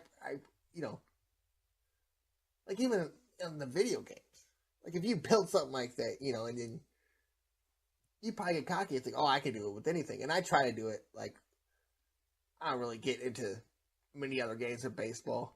So, like, I'll try to go out there and I'll just try to pick some of these ragtag players or just guys from St. Louis or, and I know them. I've seen them play or whatever, but I know that,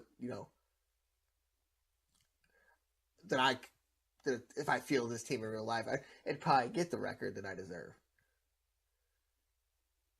Now, I always stack up my pitching. But, like, I'd probably, like, if I went with the first year, I'd probably get cocky and try to go lower. Just to see how good I was. And I wonder if that, guys like Popovich or Bill Belichick get that kind of stuff in their head where they're like, oh, I can do this without him. This was me. But in Popovich's situation, it's 3 different guys.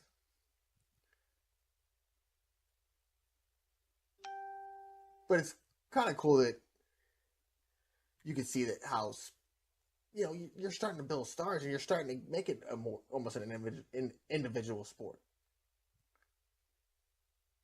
Because there's so many guys that you can root for now. Definitely being in a city in St. Louis to where, you don't have a team. So I don't have to root for a particular, just like in NFL. Where I've said before, like, I root for players now more than I root for teams. And that's always kind of been my NBA thing. And I think with you're younger, and I think, and you're never going to get an NBA team. And, I could get one when I'm 60, who knows? But I think that what's there and what's not. So, I think when you're younger, you already in that mindset. So now you're going to go to guys. And I think when I was younger and growing up, it was pretty easy who was the guy was Michael. But, like, that's why I always say, like, I always like, the other guys, the Penny Hardaways, the Grant Hills, they always got injured. And then, the Larry Hughes was in there just because St. Louis, obviously, but liked him a lot. But it's the same way now. Like Jason Tatum, he's St. Louis, but I also like a Chris Paul. Or now, the way Ja Morant's playing is unbelievably crazy. Like, probably, if I had to pick a favorite player now, favorite player that wasn't from St. Louis, it would easily be Ja Morant. And I think in the earlier years, like, a lot of people would probably go Clark Curry or Thompson or something like that. And I think in the earlier years, with them kind of trying to build that roster, to the big 3 with getting Durant and stuff like that, even though they did win championships before that. So I should have thought about that. I kind of fell off, like, because I'm just like, I like the underdog, I guess. And I'm not saying that Jason Tatum has always been the underdog because, Boston's always had a squad. They just haven't been in a position to win a championship yet. And of course, somebody from St. Louis, when you run out of things to write about because you can't talk about the MLB no more, you start writing that this is the year for Jason Tatum and the Celtics. And, he was just the player of the week and blah, blah, blah. And he just tied Larry Bird or broke Larry Bird's record for 40-point games or 50-point games. I think it was 50-point games on the Celtics. And, great and all.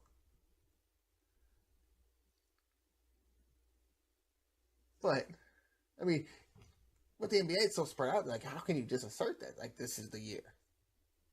And I actually think that's pretty cool for the sport. And it's worked. The wild card things worked. I mean, look what was done for the 8th place has done in hockey. Look what the 2011 Cardinals did. Look what the 2006 Cardinals did. The best team we had that won a division actually lost the World Series to Boston in 2004.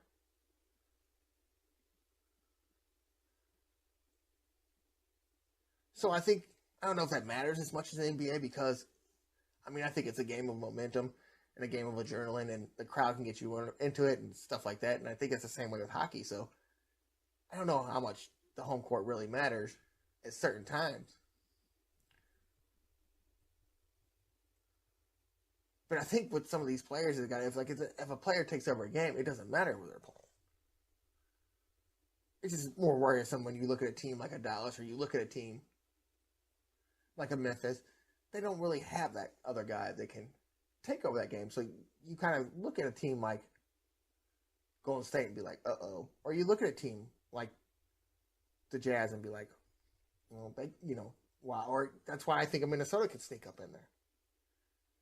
And you just can't sleep on a LeBron James team. And I think that's starting to fall by the wayside a little more, but I just don't think you can do it. And I definitely don't think you can fall away by a team that has, even a Trae Young in Atlanta. Or, of course, the Nets with Kyrie and playing and Durant. Definitely they figure out something to where they get more road games. I think if you're some teams and you go against Brooklyn, you kind of might want to just try to lose against them.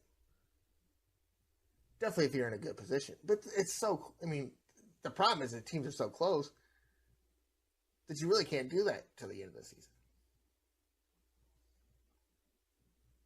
So I just think my team, I think there's just so much sleeper teams in here that I don't think that you want to make yourself vulnerable.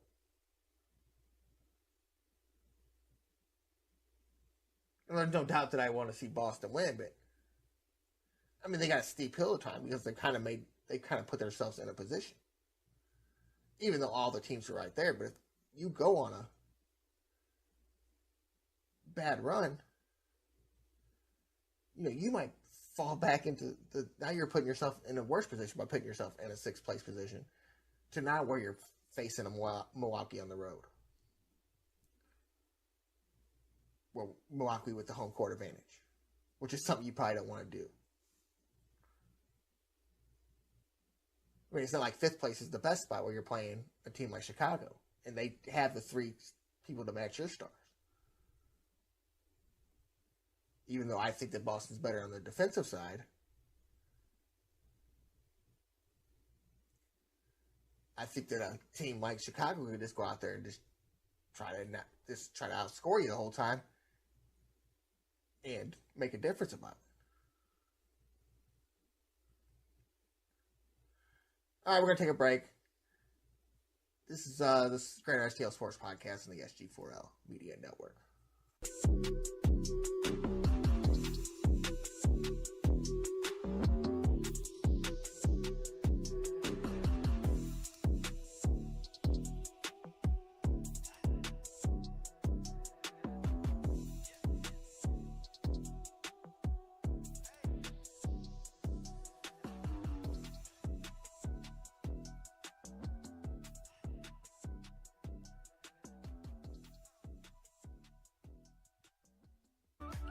Hello and welcome back to the Greater STL Sports Podcast on the SG4L Media Network. Robert Bowlesby here with you.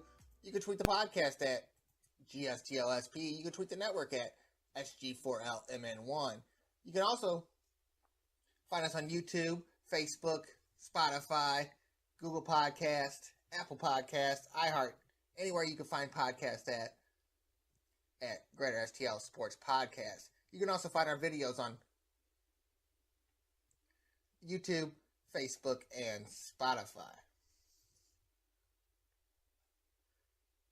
Now, I don't know if many of you have been paying quiet attention, and I doubt a lot of people have because there's not a team in St. Louis, but I mean, there's some people that could have been a fan of the old school USFL Football League. Now, if you don't know what the USFL is, it's an old football league that's trying to come back and basically essentially be a spring league like the XFL or like the Spring League or any other entity that's out there. Now, it's a company that's actually run by the former Spring League owner and Fox. And this could bode well for the NFL because they've been sued by what is being called the real USFL LLC, which claims they have all the trademarks, team logos, own the team names, all that for the old USFL. Now, the only reason this could bode well for the XFL because this become a delayed start. And I would get all hyped up about it and be like, yeah, this is great. You know, a league that is not promoted in St. Louis, blah, blah, blah. But you don't know what the XFL is going to do in St. Louis. But here's a little article about the lawsuit. The Real USFL, a company formed to protect the trademarks of the 80s Spring League, is seeking an injunction to stop the Fox Sports Network from using the name USFL and any other team's original name and logos. According to the lawsuit, Fox has no claim to the legacy, no right to capitalize on the goodwill of the league, the Real USFL said in its complaint filed in the Los Angeles court. It boils down to this, says Pro Football Halo Larry Costa, who is acting as the internal manager of the group, bringing the lawsuit. If the USFL doesn't have any value, why does Fox want it? Now, what's funny about this is Fox is essentially on their website or how they're promoting it on whatever they're promoting on other networks and stuff like that. They were doing it during the Super Bowl and other games, playoff games for the NFL.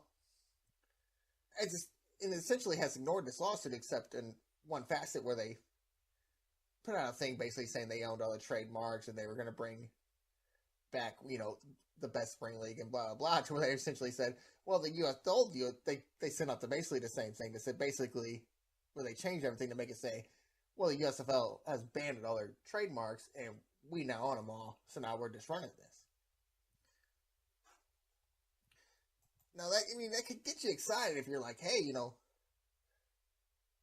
this could stop the competition from the XFL. But then you can look at it and say the XFL has made no commitment to St. Louis in any way. But the one thing I do agree with this lawsuit, if this lawsuit is true, is that if you're Fox Sports, you essentially have the money to do this on your own. So if you really didn't have all the trademarks and stuff like that, why didn't you just create your own league? With whatever name, the FX, the FFL, or what, what the Fox Football League, if you wanted to know what I was thinking there. But just essentially anything.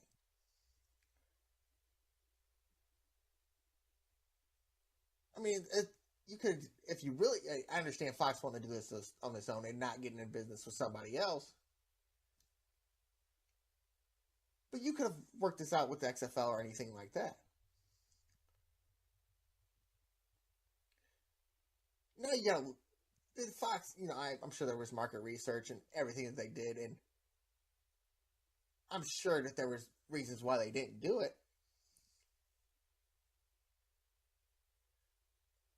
To not, partner with the XFL here, or, I'm sure there was something in the name, or, maybe it was easy to trademark. In the lawsuit, or the guy said that Vince McMahon also tried to buy all the USFL stocks when he restarted the XFL. And I think definitely with the 30-30 coming out,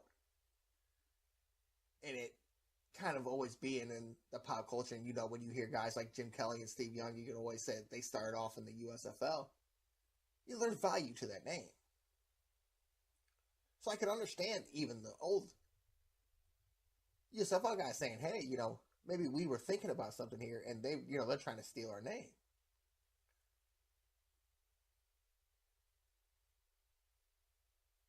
But if with this money and starting your own league and stuff like that, you also had the money to pay these guys off. So my whole thing is, how that not happened yet?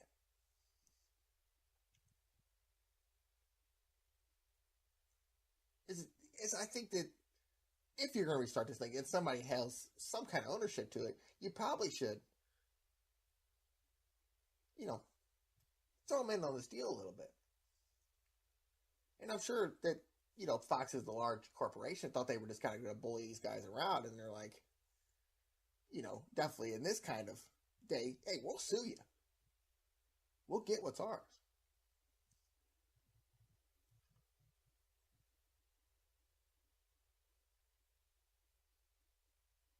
And hey, more sports is always great, definitely for this show, definitely for just, hanging around on a Saturday and Sunday. But I don't get that with a league like this, like, that has something that, and you want to be bigger than the rest of the spring leagues. Number one, why you wouldn't be showing games on your major networks? Why you would be going with the USA? I mean, more eyes is going to be if you show it on a Fox or you show it on NBC. And I understand trying to create a younger fan base, but your football fan base is going to be your football fan base. It's the right term for it. I mean, it's the same thing with I understand, putting games on YouTube and all that, and Amazon and all that, because that's what people are doing these days. But why take something away? Why can't you just throw an extra thing on YouTube? Why can't Fox work out something with YouTube? Or why can't, I understand Amazon not doing it with Google, but why can't Google or Amazon and somebody else work something out? So I think, essentially, with this whole thing, you're costing yourself exposure. But now you got this little lawsuit in the background that could cost yourself, that could put you in bad exposure, and then also put you in a spot to where you couldn't even have to start your season.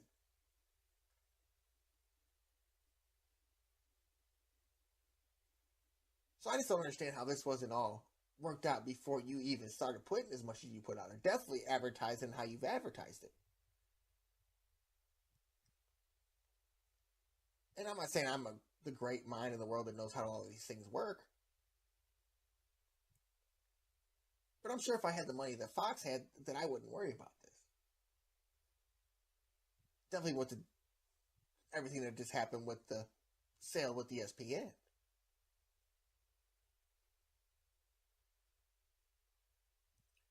And I understand what Fox is trying to do, and they're trying to put more products in their televisions and try to be better than everything else. But this ain't the way to do it if you're just going to steal something from somebody. And these could also just be bitter old people that think oh, well, we started, or I bought this, way back when. And maybe, you could even say that maybe they didn't know about that they had to get this, that, and the other. It's crazy to think this was a few days ago, and the next stuff, the USFL is acting like it was never even a problem. They just made a new release.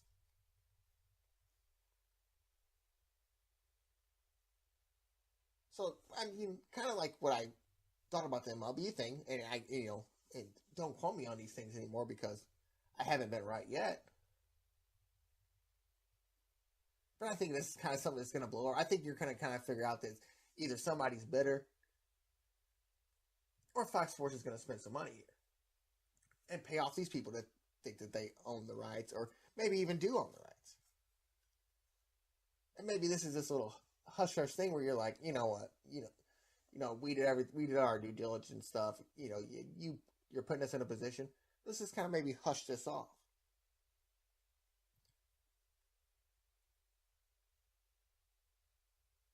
But you could see from their press releases that they also got the feeling that they own all this stuff outright anyways, and basically F you and your lawsuit.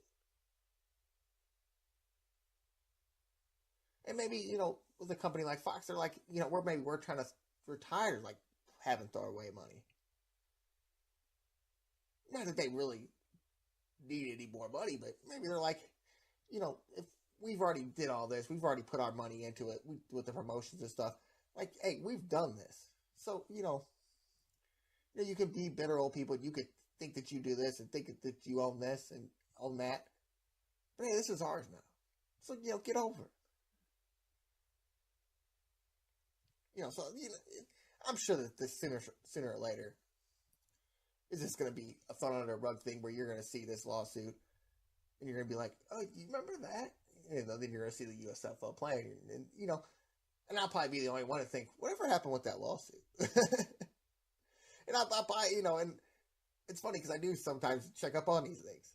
And I even checked on it last night because, I was going to talk about it either way, whether it was from 6 days ago or whatever, to see if anything's come out about it. And it's just, the most that's come out about it is the USFL is, putting out, these videos and everything promoting the league. So, obviously, they care about it as much as I do about it. Let's stick with football. With all things happening in the NFL right now,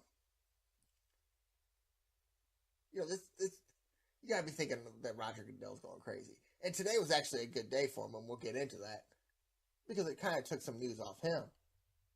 The Falcons receiver Calvin Ridley was suspended for the year for gambling.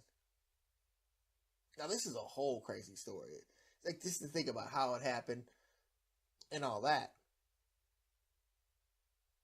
Essentially, Calvin Ridley went and did a 3, 5, and 18 parlay, spent $1,500, and voted for the Falcons to win.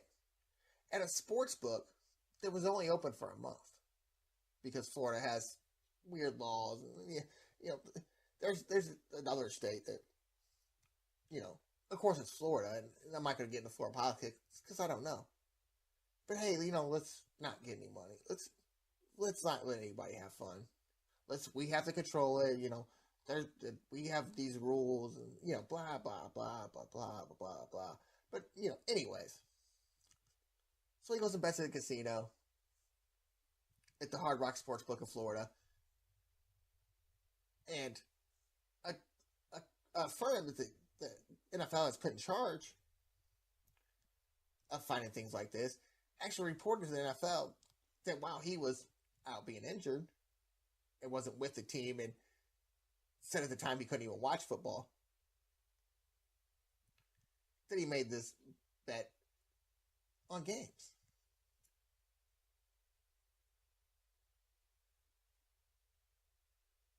And I don't know where I'm at on this because you never want anybody taken, and you never want anybody to one person to make a difference in the game on purpose. You don't want a guy stopping here that, you want the integrity of the game to be at the top of its form. But a question that was kind of brought up earlier to me was why the owner's allowed to bet. And then you can go to this Brian Flores thing and think about Stephen Ross, offer him money to lose games, offering Brian Flores to lose money, $100,000 to lose games so they could get a better pick in the NFL draft. But they're still allowed to gamble. And I'm sure this will be passed off, and I'm sure this is somewhere in the CBA that where it's something different. You don't really think that the owner can control things on the field. But can a coach just get bribed? I mean, I don't know if the same things can happen with players. But you would think if he can bribe a coach, you couldn't bribe one of his players. And I know that these are just allegations and all that, but I mean, I could see not want a guy to gamble at all. But I could not see a guy not want a guy to gamble that's on the injured list, or wherever he's on, the physically underperformed list, or whatever he was on. Whatever he had to do, something personal, I think it was, but whatever. Then he can't walk in a casino and just make a little and say, "Hey, my team's gonna win today." I mean, I guess it could be that he's in constant contact with the other guys and stuff like that, but I mean, really, what is it costing the NFL right there? But you also got to say the integrity of the game. And then people on Twitter want to bring up, and I'm not going to say like people on Twitter, like multiple people on Twitter. But a person in St. Louis brought up, oh, he's talking about the integrity of the game now, but look what happened with Spygate and all that. That was 20 years ago. Are people really that nuts? They're worried about something. They're still worried about something that happened in a sports game 20. So the Rams could have 2 Super Bowls and be in Los Angeles and have a third now. And even if they were spying on game and watching defense, they can watch your games every week. So hey, we had 1 extra play in practice, blah blah, stuff like that. Here was our run through. You didn't have a practice that probably wasn't watched in maybe week 15. That they're probably the Patriot scouts probably weren't there at that. You had something in your mind. You had something to back that changed the plays. And people were complaining about the severity of the suspension. And look at the other suspensions from the other people and what they got. Well, this is the rule, and they ran through the multiple people that have done the same thing that Calvin Ridley did, bet on games, and they got year-long suspensions. And some were saying it's not long enough, and then some were saying it was too long because of the suspensions they gave out for the Adrian Peterson with his kid, or Away Rice at first with the beating of his wife and stuff like that.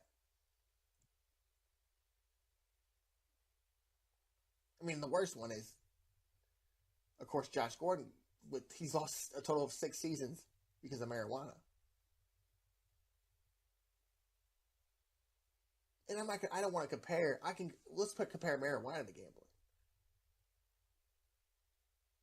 So essentially, that's the same thing. Obviously, and Josh Gordon got caught multiple times. Had to get reinstated because he got caught multiple times. So I think that's a bad one to use. And I think that trying to compare something like domestic abuse, like child abuse, something like that, trying to compare that to gambling is kind of going a little bit hard. And that's just the social media age. Everybody's got something to say. Someone's got to try to defend somebody. I mean, it's incomparable. And sure that they were horrible, horrible assessments on the people that had the suspension, the people that got suspended. Horrible ideas by Roger Goodell. But he's just going by the guidelines here, and the guideline here was Calvin Ridley got suspended for a year.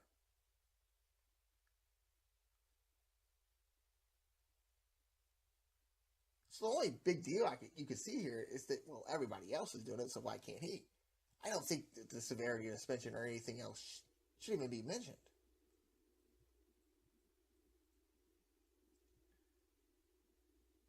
Definitely comparing it with domestic and child abuse and other things like that. Crimes. Vehicular homicide was one of them. I mean, you're comparing crimes to something that's legal in most places. So I think that those are 2 incomparable things that should never have been compared.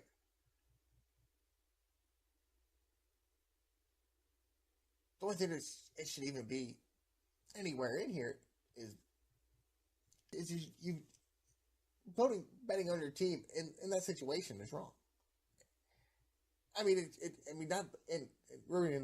just ruins the thought of integrity. It doesn't. It might not never have even remotely ruined integrity of any game.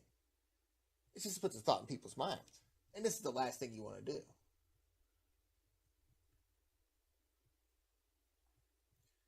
And I think that you could see with the NFL having so much going on, but this is just the time where people can get after people. I mean, it's the Twitter is the worst. I mean, and people can do it on Facebook too. I understand that, but Twitter's the worst thing in the world for something like this, because everybody's got to have an opinion. Everybody's got to say, "Oh, it was wrong in this way, and it was wrong with this," or look at it compared to this. This is ridiculous, When you could just look at the facts and be like, "This is how it works." And, just what the NFL needed was more bad news. And you could kind of look at what happened today and see if maybe the things might have been getting pushed by the NFL in certain places with Russell Wilson and Aaron Rodgers today, because that just takes your news off of everything right there.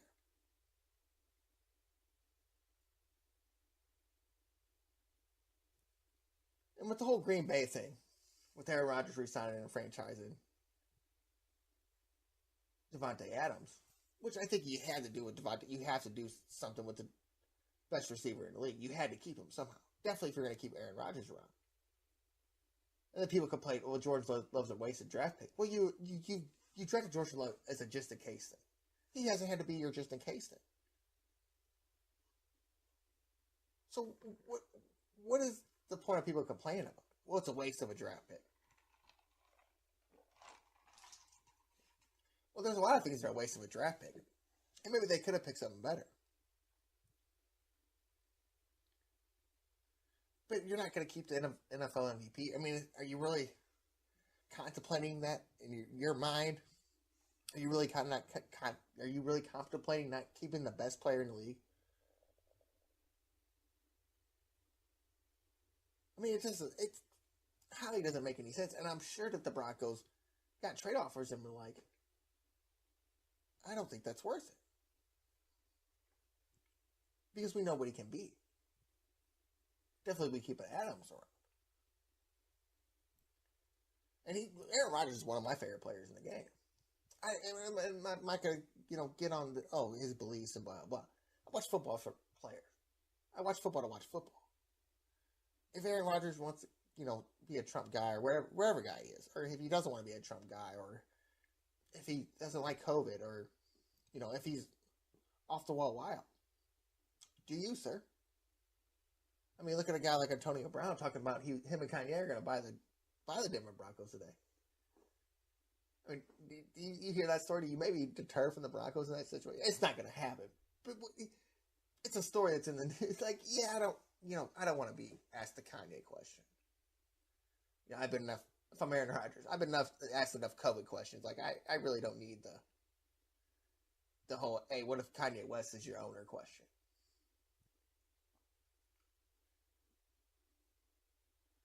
So I think this is just the smartest move you can make if you're the Green Bay Packers, because you're not going to get what you think he's worth. You still don't know what you got in Jordan Love, just like you never knew what you got in Aaron Rodgers. I mean, how much do you want to say that Aaron Rodgers was a wasted pick, even though he had to sit behind Brett Favre for so many years? I mean, and people think, do you really think that Aaron Rodgers is going to play to 42? Do you really think a 4-year contract? And if he's in that situation where he can't, and great and fine and all and dandy, like Brady was. And the NFL has made it so much easier for you to play to your, in your 40s, because they've taken away all the hits from the quarterback and stuff like that. They basically made it a penalty to even touch the guy.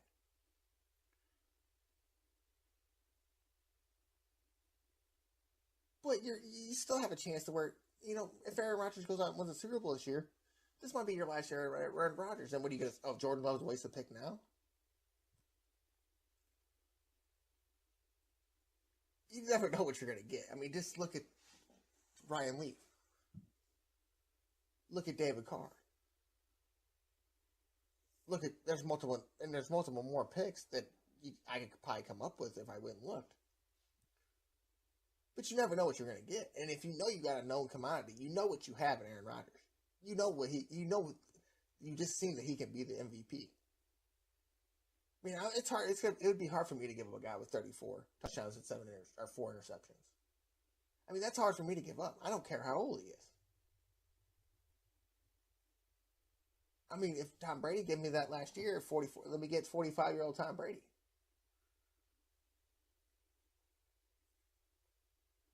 If David Carr got me that last year, or his brother got me that last year, let me get them.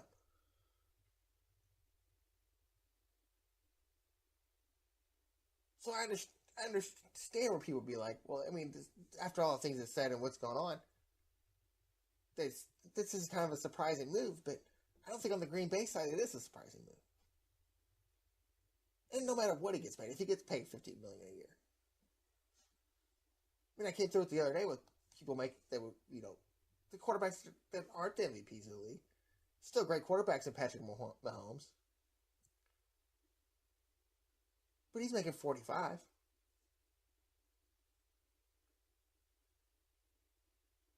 And with the salary cap at the highest it's ever been, which is crazy that MLB the players want theirs to go up so high and be the highest rated, essentially, salary cap in the league, you have the money to spend now.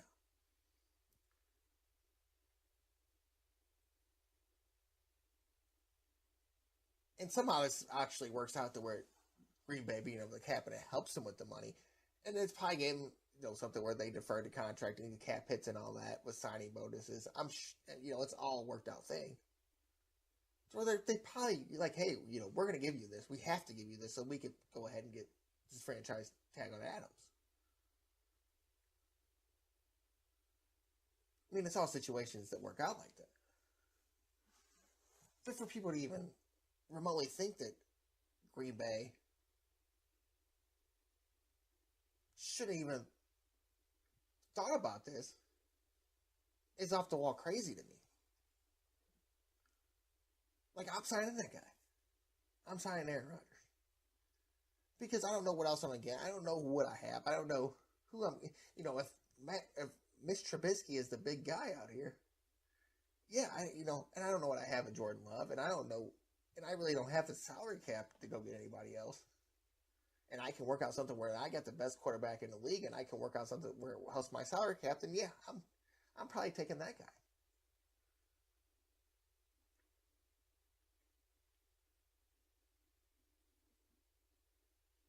And the news, and it's crazy, it was funny to see the Jerry Jeudy tweet, who's a Denver Broncos quarterback, when Aaron Rodgers got signed, he made a sad face.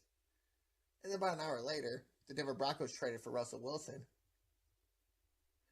And he said, "Oh, now we lit," which is, it's kind of funny to say, hey, these players have emotions too, and they all want to win, obviously. And obviously, I don't think that I think Devontae was going anywhere Rodgers was going to go, because he knew he was like, hey, I know I can win with Aaron Rodgers. Now with the Seahawks-Broncos trade, kind of caught me off guard. It's the whole Russell Wilson thing has caught me off guard the whole time. Because you got Pete Carroll, who's 76, 77 years old. You got Russell Wilson, who's 33.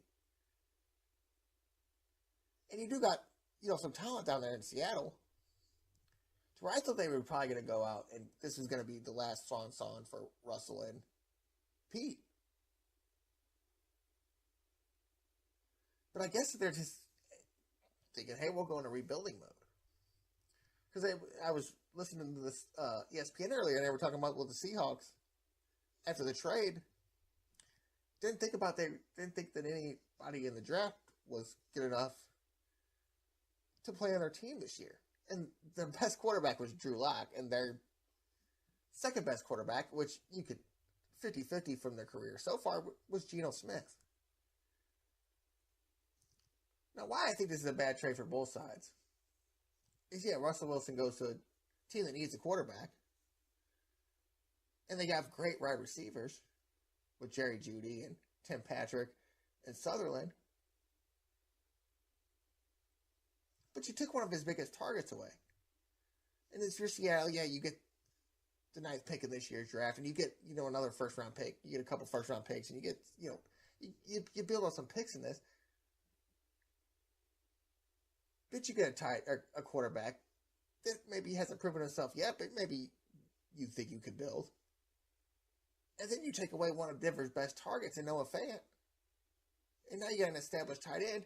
And now you leave them with I'm not going to try to say his name, but look up Albert O from Mizzou,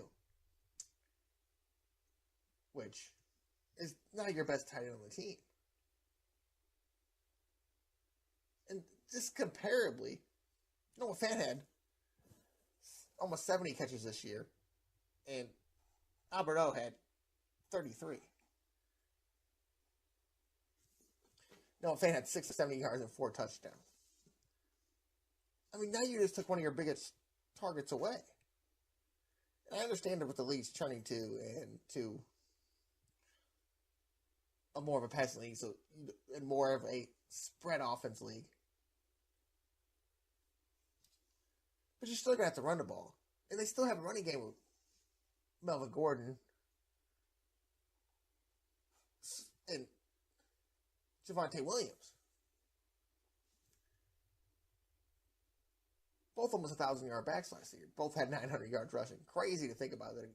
And I think it was about the same on the Rams, too. Just crazy to think that you have two guys that almost rush for 1,000 yards on a team. And that team that needed it. And now you add a dynamic quarterback and Russell Wilson to that mix and have the right receivers to give him some options. But I think when you take one of their targets away, and the tight ends are starting to become them guys. They're more of the guys that are almost like slot receivers. The guys that go out there when you need a first down, or you need a guy to dump it off to when you can't find a guy deep. And you kind of took one of them targets away.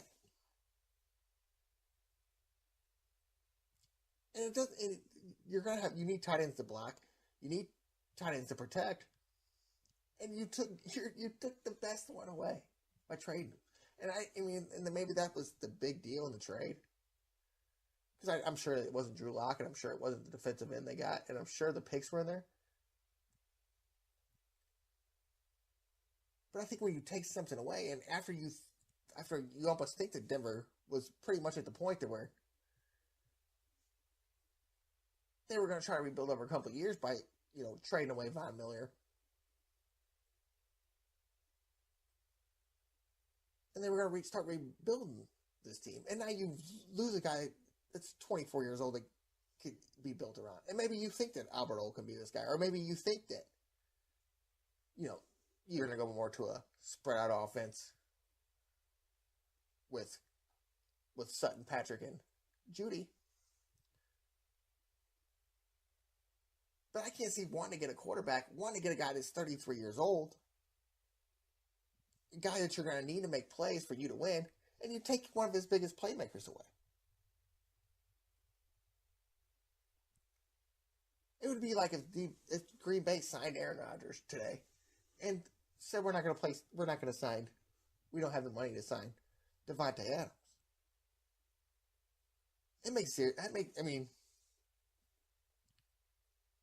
This makes zero sense to me, and I understand that you're at a point in Denver where you've had 11 quarterbacks since Manning, and it hasn't been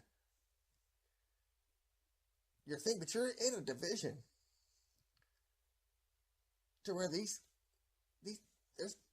four quarterbacks had big targets to tight end last year. Travis Kelce, Jared Cooks.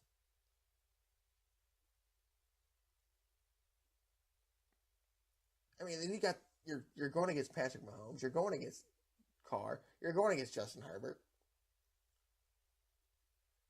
with an older quarterback, and you took one of his targets away. Makes absolutely no effing sense. At 33 years old, I can understand if Russell Wilson was a younger quarterback, if you were trying to maybe go get a younger guy and build around him. But, you're not going to build around a Russell Wilson. To me. Because when he was good, when he was at his best, he's always had somebody. He's always had somebody rely on, whether it was a Marshawn Lynch, I mean, and Doug Baldwin in his early years, even though Doug Baldwin, you wouldn't say is one of the top receivers in the league. But would you want him to have as much people to rely on as you possibly could? And maybe there's something going on in Seattle we don't know about where they're like, hey, we need this guy Noah Fant.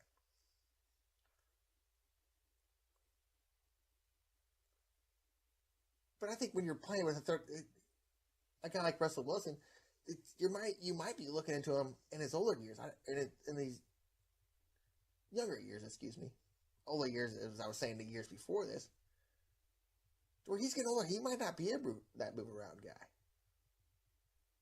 And I just don't think Russell Wilson is the quarterback that Aaron Rodgers is, that can maybe play the spread offense and get the ball out quick and get the ball out to you. I just don't think Russell Wilson's that guy.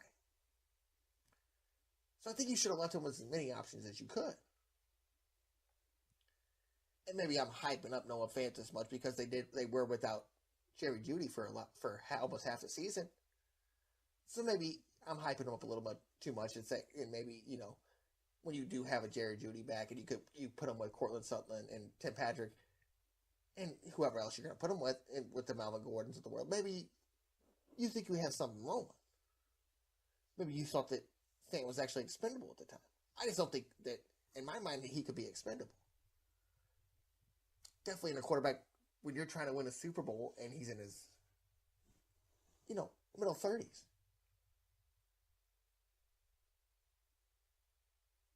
Because I think, like I was saying with the Blues earlier, because they're all about there in their 30s. He's 33, and the Blues are right there with the 31, 32, 33 years old. But in football, with so much change and the quarterbacks that come out now, you're putting yourself in a smaller window. Because you do have the Mac Jones coming around. And you have 3 just in your division.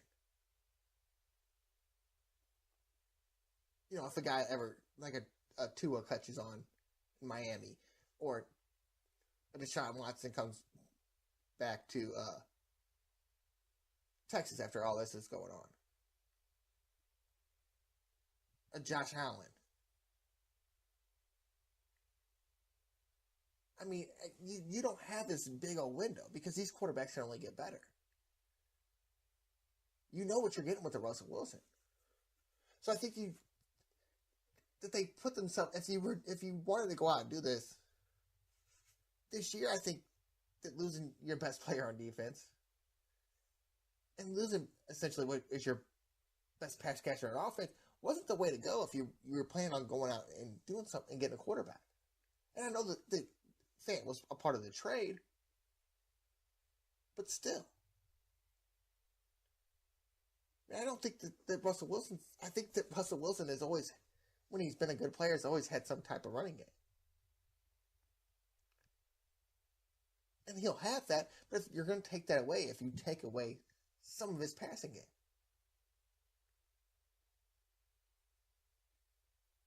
And I just don't think I don't know. I mean, I think with your window's so small in the NFL with all the new quarterbacks and everything like that. Because the quarterback is the person that changes the team. If you don't have a quarterback, you don't win. Look at the Rams. Look at the Broncos.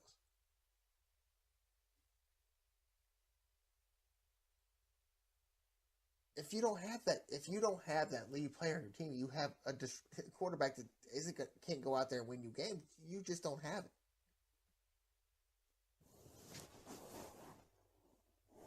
And you're putting the guy in a position at the age he is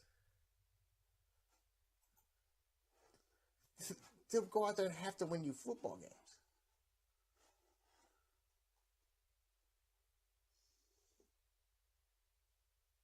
And you don't know what these other teams are going to do.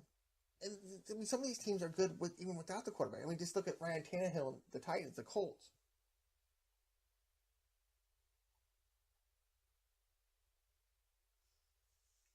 I mean, I totally forgot about Joe Burrow and the Bengals. I mean, you've put Lamar Jackson in Jacksonville. If Baker Mayfield ever comes around.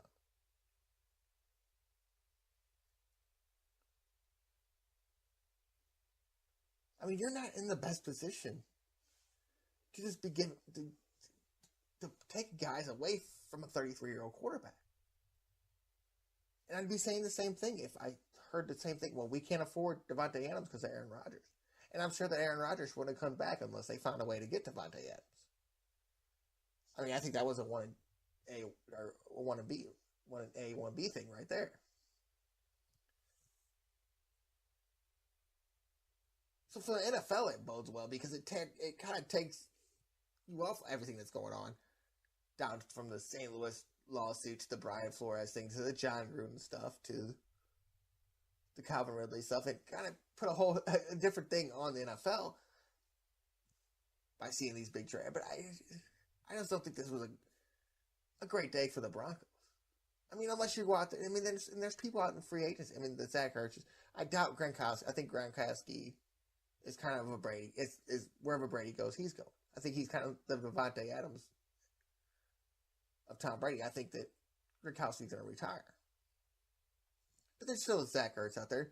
Zach Randolph's out there. Or Kyle Rudolph's out there. I said Zach Randolph. Look at me. Kyle Rudolph. There's some guys out there that maybe can get that job done. But I think I would have taken the guy that you see doing on your team. But you don't know how this is going to turn out for the Broncos. I mean, you essentially don't know how this is going to turn out for Green Bay because it's not just like it's all easy peasy for Green Bay. I mean, you do lose Tom Brady. I mean, it's a much easier path.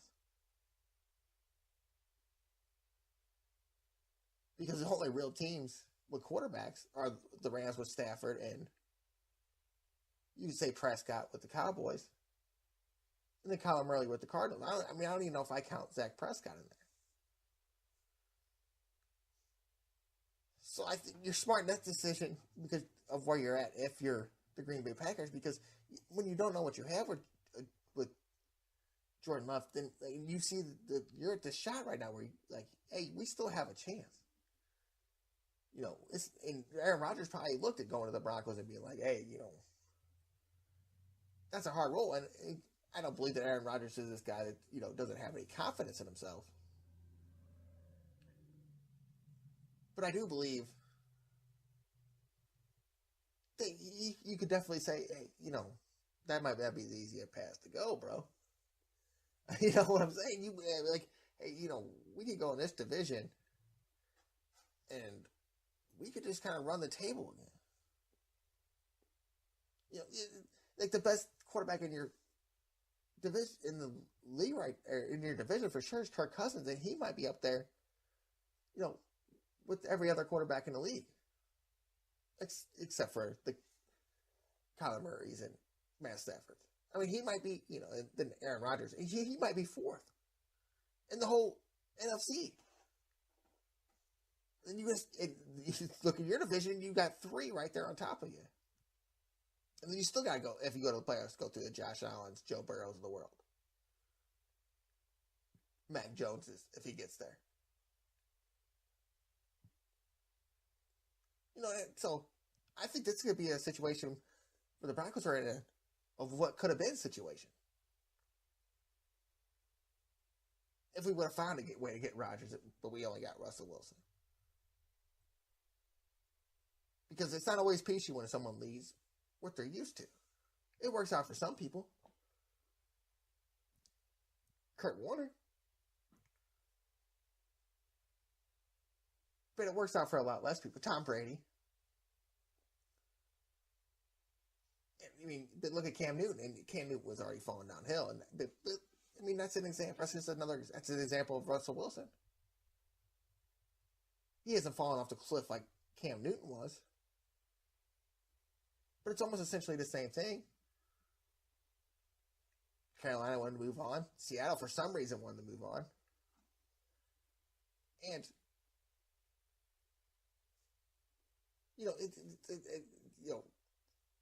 grass ain't always greener on the other side. So, if I was Russell Wilson, I might have tried to do the same thing Aaron Rodgers did and maybe kind of pick where I wanted to go other than going to a division where you have the former Super Bowl champions. You have two quarterbacks on the rise, and Derek Carr and Justin Herbert.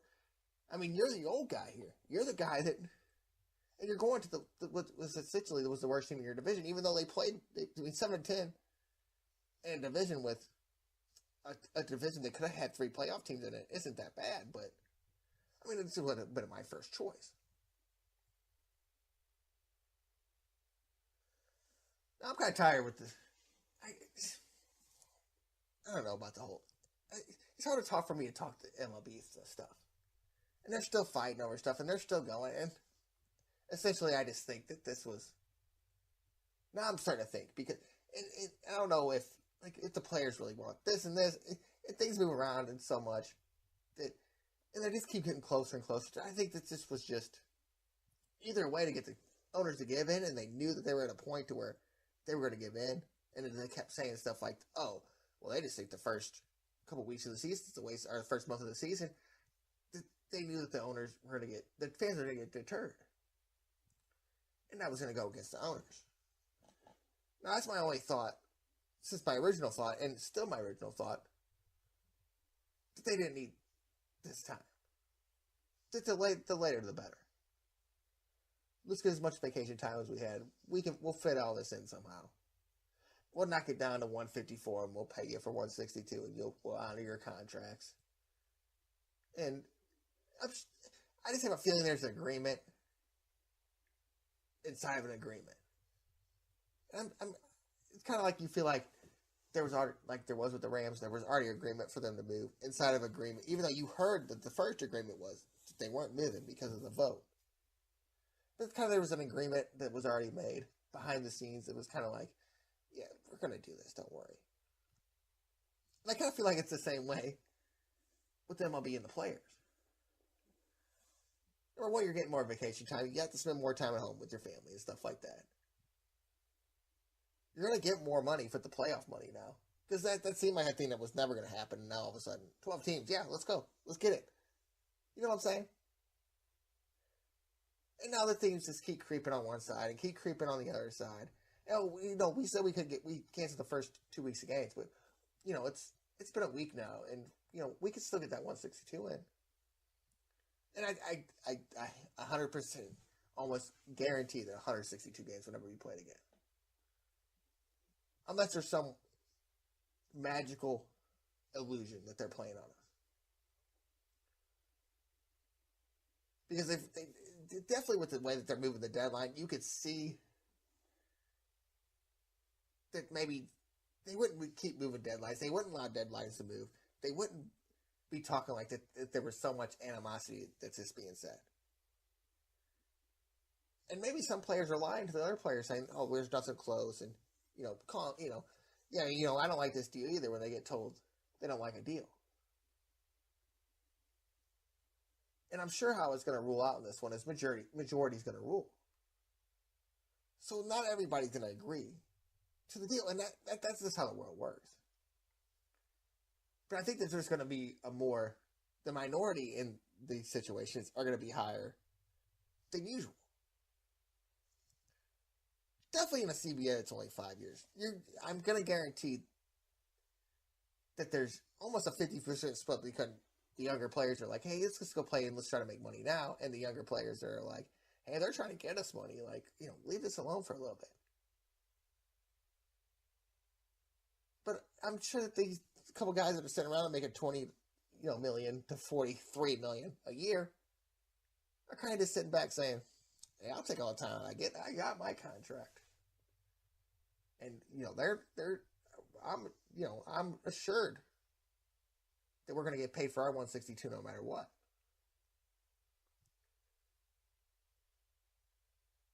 And I think that there was already something in here before, and that's why they didn't meet for so long, because I don't think teams would have been signing these players like they were to crazy contracts like they were before the CBA expired if something wasn't going to happen.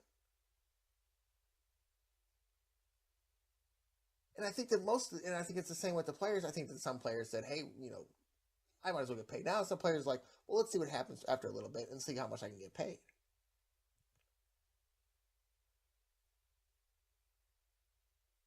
Because I don't think this has deterred anybody quite from baseball yet, unless you're just an absolute nut. Because we're talking about, at this point, still, even though a week ago they said they were canceling games, you're still at a point to where you've only canceled spring training games. Or spring training games are only games that haven't been played yet. And if you're saying you need a month of spring training, you're only really 9 days behind the season. So it's easily made up games.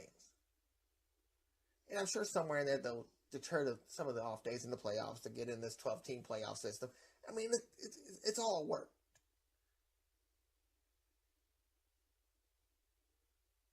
It's basically, I think it's just a flash before our eyes. The church, ooh, let's read this. Hey, yeah, this is what's going on. Wink, wink. Rob Manfred playing on his golf swing and saying, oh, yeah, we're going to get this done. We promise, wink, wink. We're going to get this done today. Oh, next, no, yeah, we're going to cancel games today, but, next week. Oh, this is the exact day, though. It's just, I can say a lot of things. I can say I'm going to do this podcast on certain days this week, but I can move deadlines. And that's essentially what has been done this whole time with the MLB thing.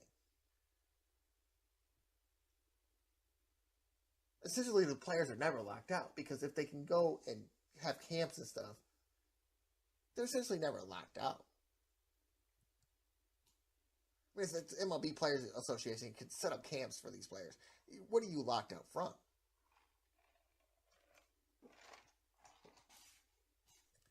Because if I had a $20 million guy, and he's out there doing stuff on his own, I don't care what if it ain't. No, we have a contract. No, you play for me. Your contract is for me. I don't need you hurting yourself when I pay you this kind of money.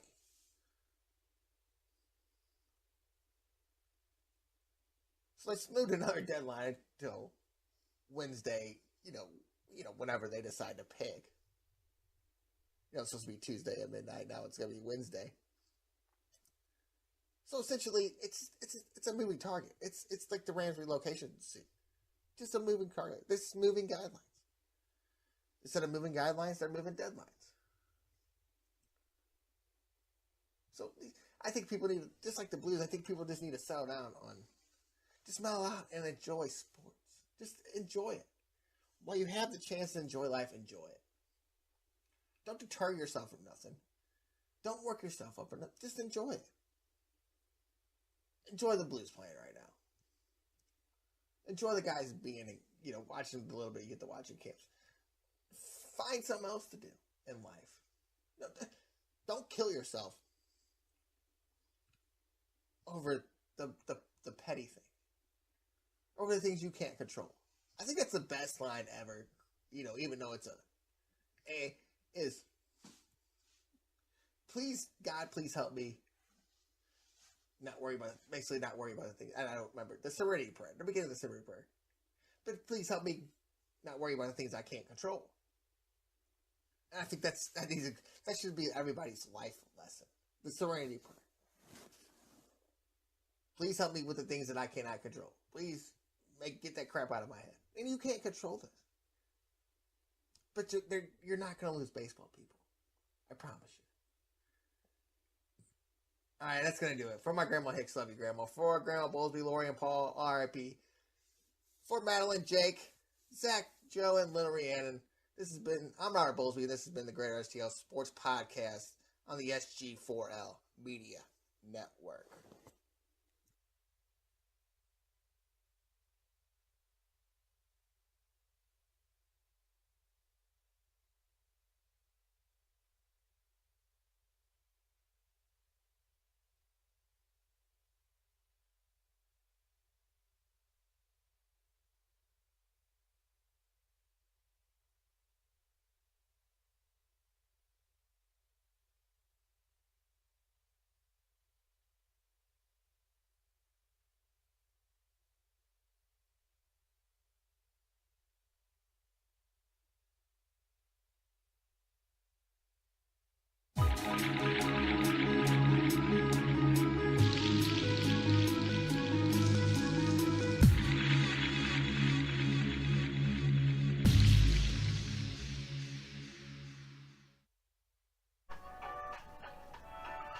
Hello and welcome to the Greater STL Sports Podcast on the all-new SG4L Media Network. Robert Bowlesby here with you.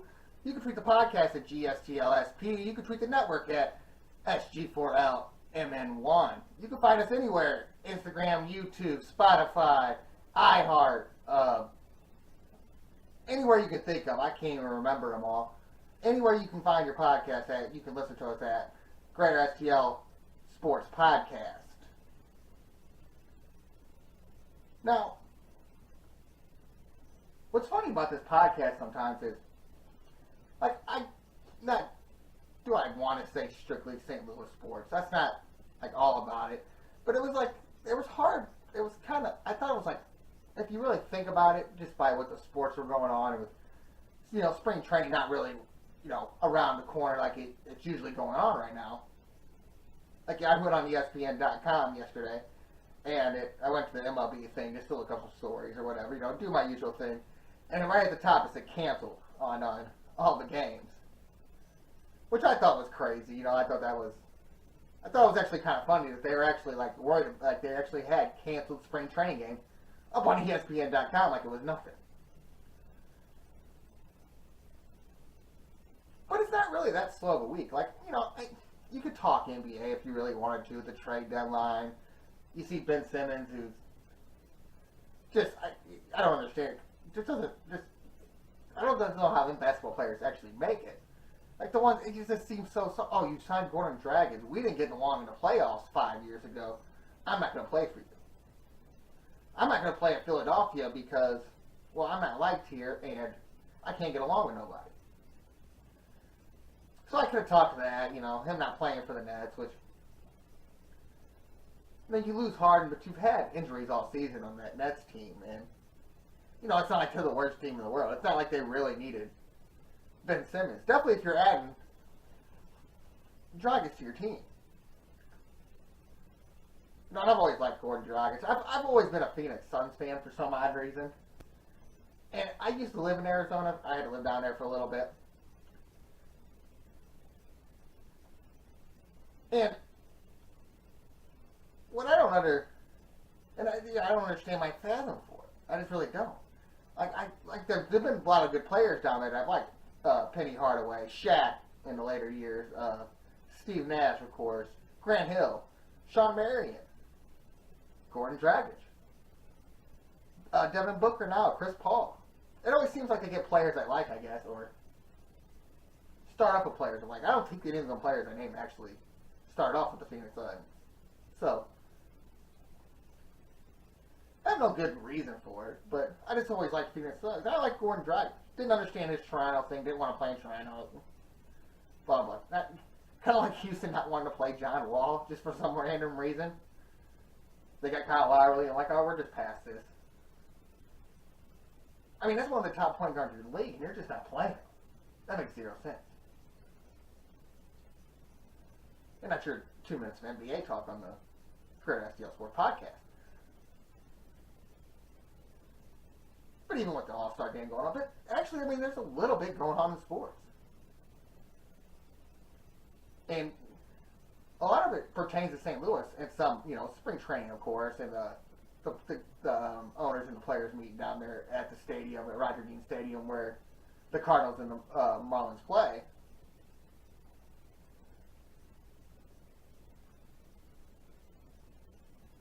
But even just stuff that I'm not going to even talk about, like the Brian Flores lawsuit, more came out today saying that he was offered a non-disclosure waiver and didn't sign it, so he could sue the league. And of course, the Dolphins came out and said he didn't. And I kind of just want to wait to get more out of this case.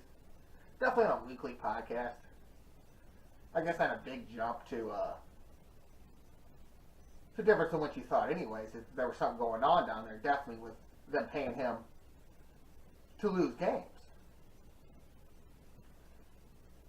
And plus, I'm not the big lawyer. The Rams lawsuit, that took me, I didn't have to deal with it on this podcast, since whatever. That took me a lot of years just to understand, just the little stuff. And that's all I really understood about it. I was just hoping we got a football team in. And I'm not mad at, $1 billion, which, we got close to that, but we didn't get the football team. And who knows if that was the plan or not. Who really knows?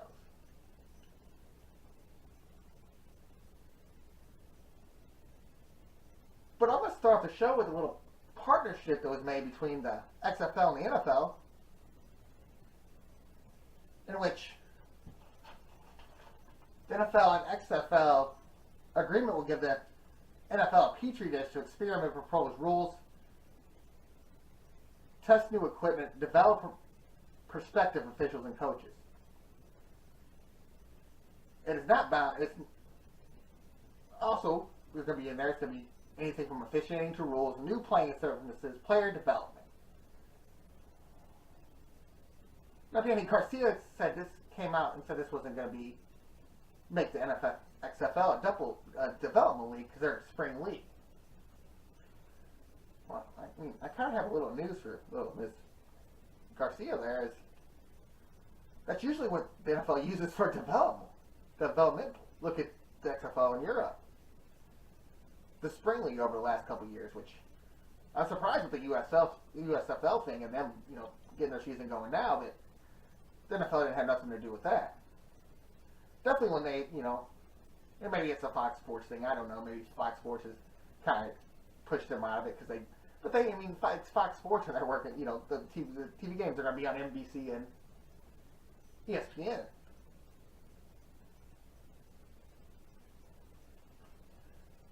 But everything in that said developmentally, which is all fine and dandy. It's a player development, officiating development, new playing surfaces, new rules.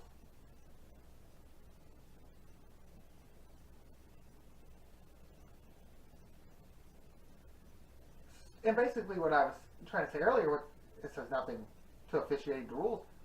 It's not limited to officiating to rules, and then officiating to rules to new playing surfaces to player development. That statement's from your vice president. He's the one that said that. So everything about that sounds like a developmental league, and that's great. You always want to see something get better. It's kind of like a college football thing if you're into that, or college basketball and see them players move on. A lot less in college basketball, of course.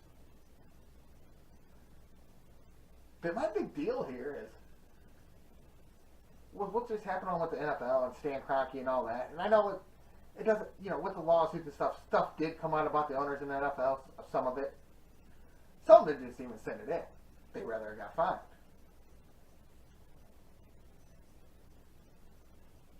But after the lawsuit and everything that you said about the NFL and everything the NFL said about you, and then you hear about this, that the XFL's basically becoming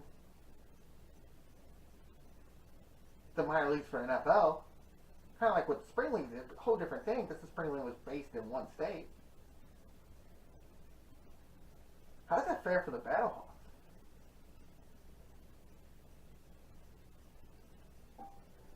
And if I'm the MLS, this kind of gets me a little excited there. Because the one thing that I was going to have to fight against in St. Louis, I'm not going to fight against if, the NFL just said, hey, you guys, there's better markets. There's bigger places. Like, maybe you shouldn't throw that team to St. Louis. Just saying,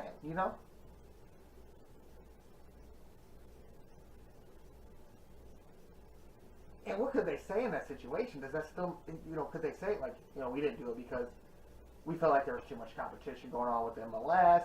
Could they say it because, we already know how St. Louis supports football, even though they did good well at the Battlehawks. We're trying to grow the league into a international league and a bigger league, a secondary league, and we don't know if St. Louis can be a part of that. And none of this has been said. So I'm out here saying, oh, this is going to happen because they've said this, But it has to be a thought in your head now that, this XFL thing could turn on us too, just like the NFL did.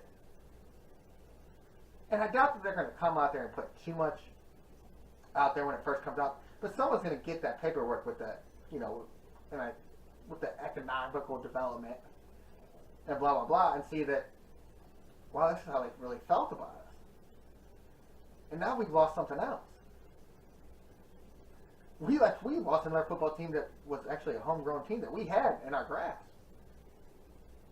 And now with this little partnership deal, and because of how the NFL went out of here and what happened after, we might have lost our chance for football. And I'm not out here dissing on like the indoor leagues and stuff. We do have an indoor team. The problem is I don't know what the hell they're called, because it's the St. Louis Bandits. It was the St. Louis Bandits. But nice on their website talk about St. Charles Bandits.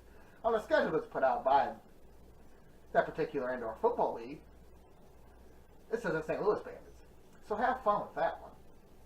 Not hard to find. Just look up indoor football. St. Louis Bandits come up. Actually, another team, the St. Louis Stallions, come up too if they ever play them. And I've never actually watched an indoor professional football game. I wouldn't say I watched them. Like I didn't really think that the River City Raiders were like the best thing going at the time. And I don't doubt the atmosphere is not fun. It's more of a fast-paced game, but some people just want to see real football. Me, as a fan of football, I'd much rather watch real football. I'd much rather watch Mizzou get stomped than watch the Arena Football League. Or whatever, whatever names they got now. Extreme Football League, Indoor Football Federation, there's all kinds of crazy, they got 27 of them. And, most of them are just leagues that are usually more than one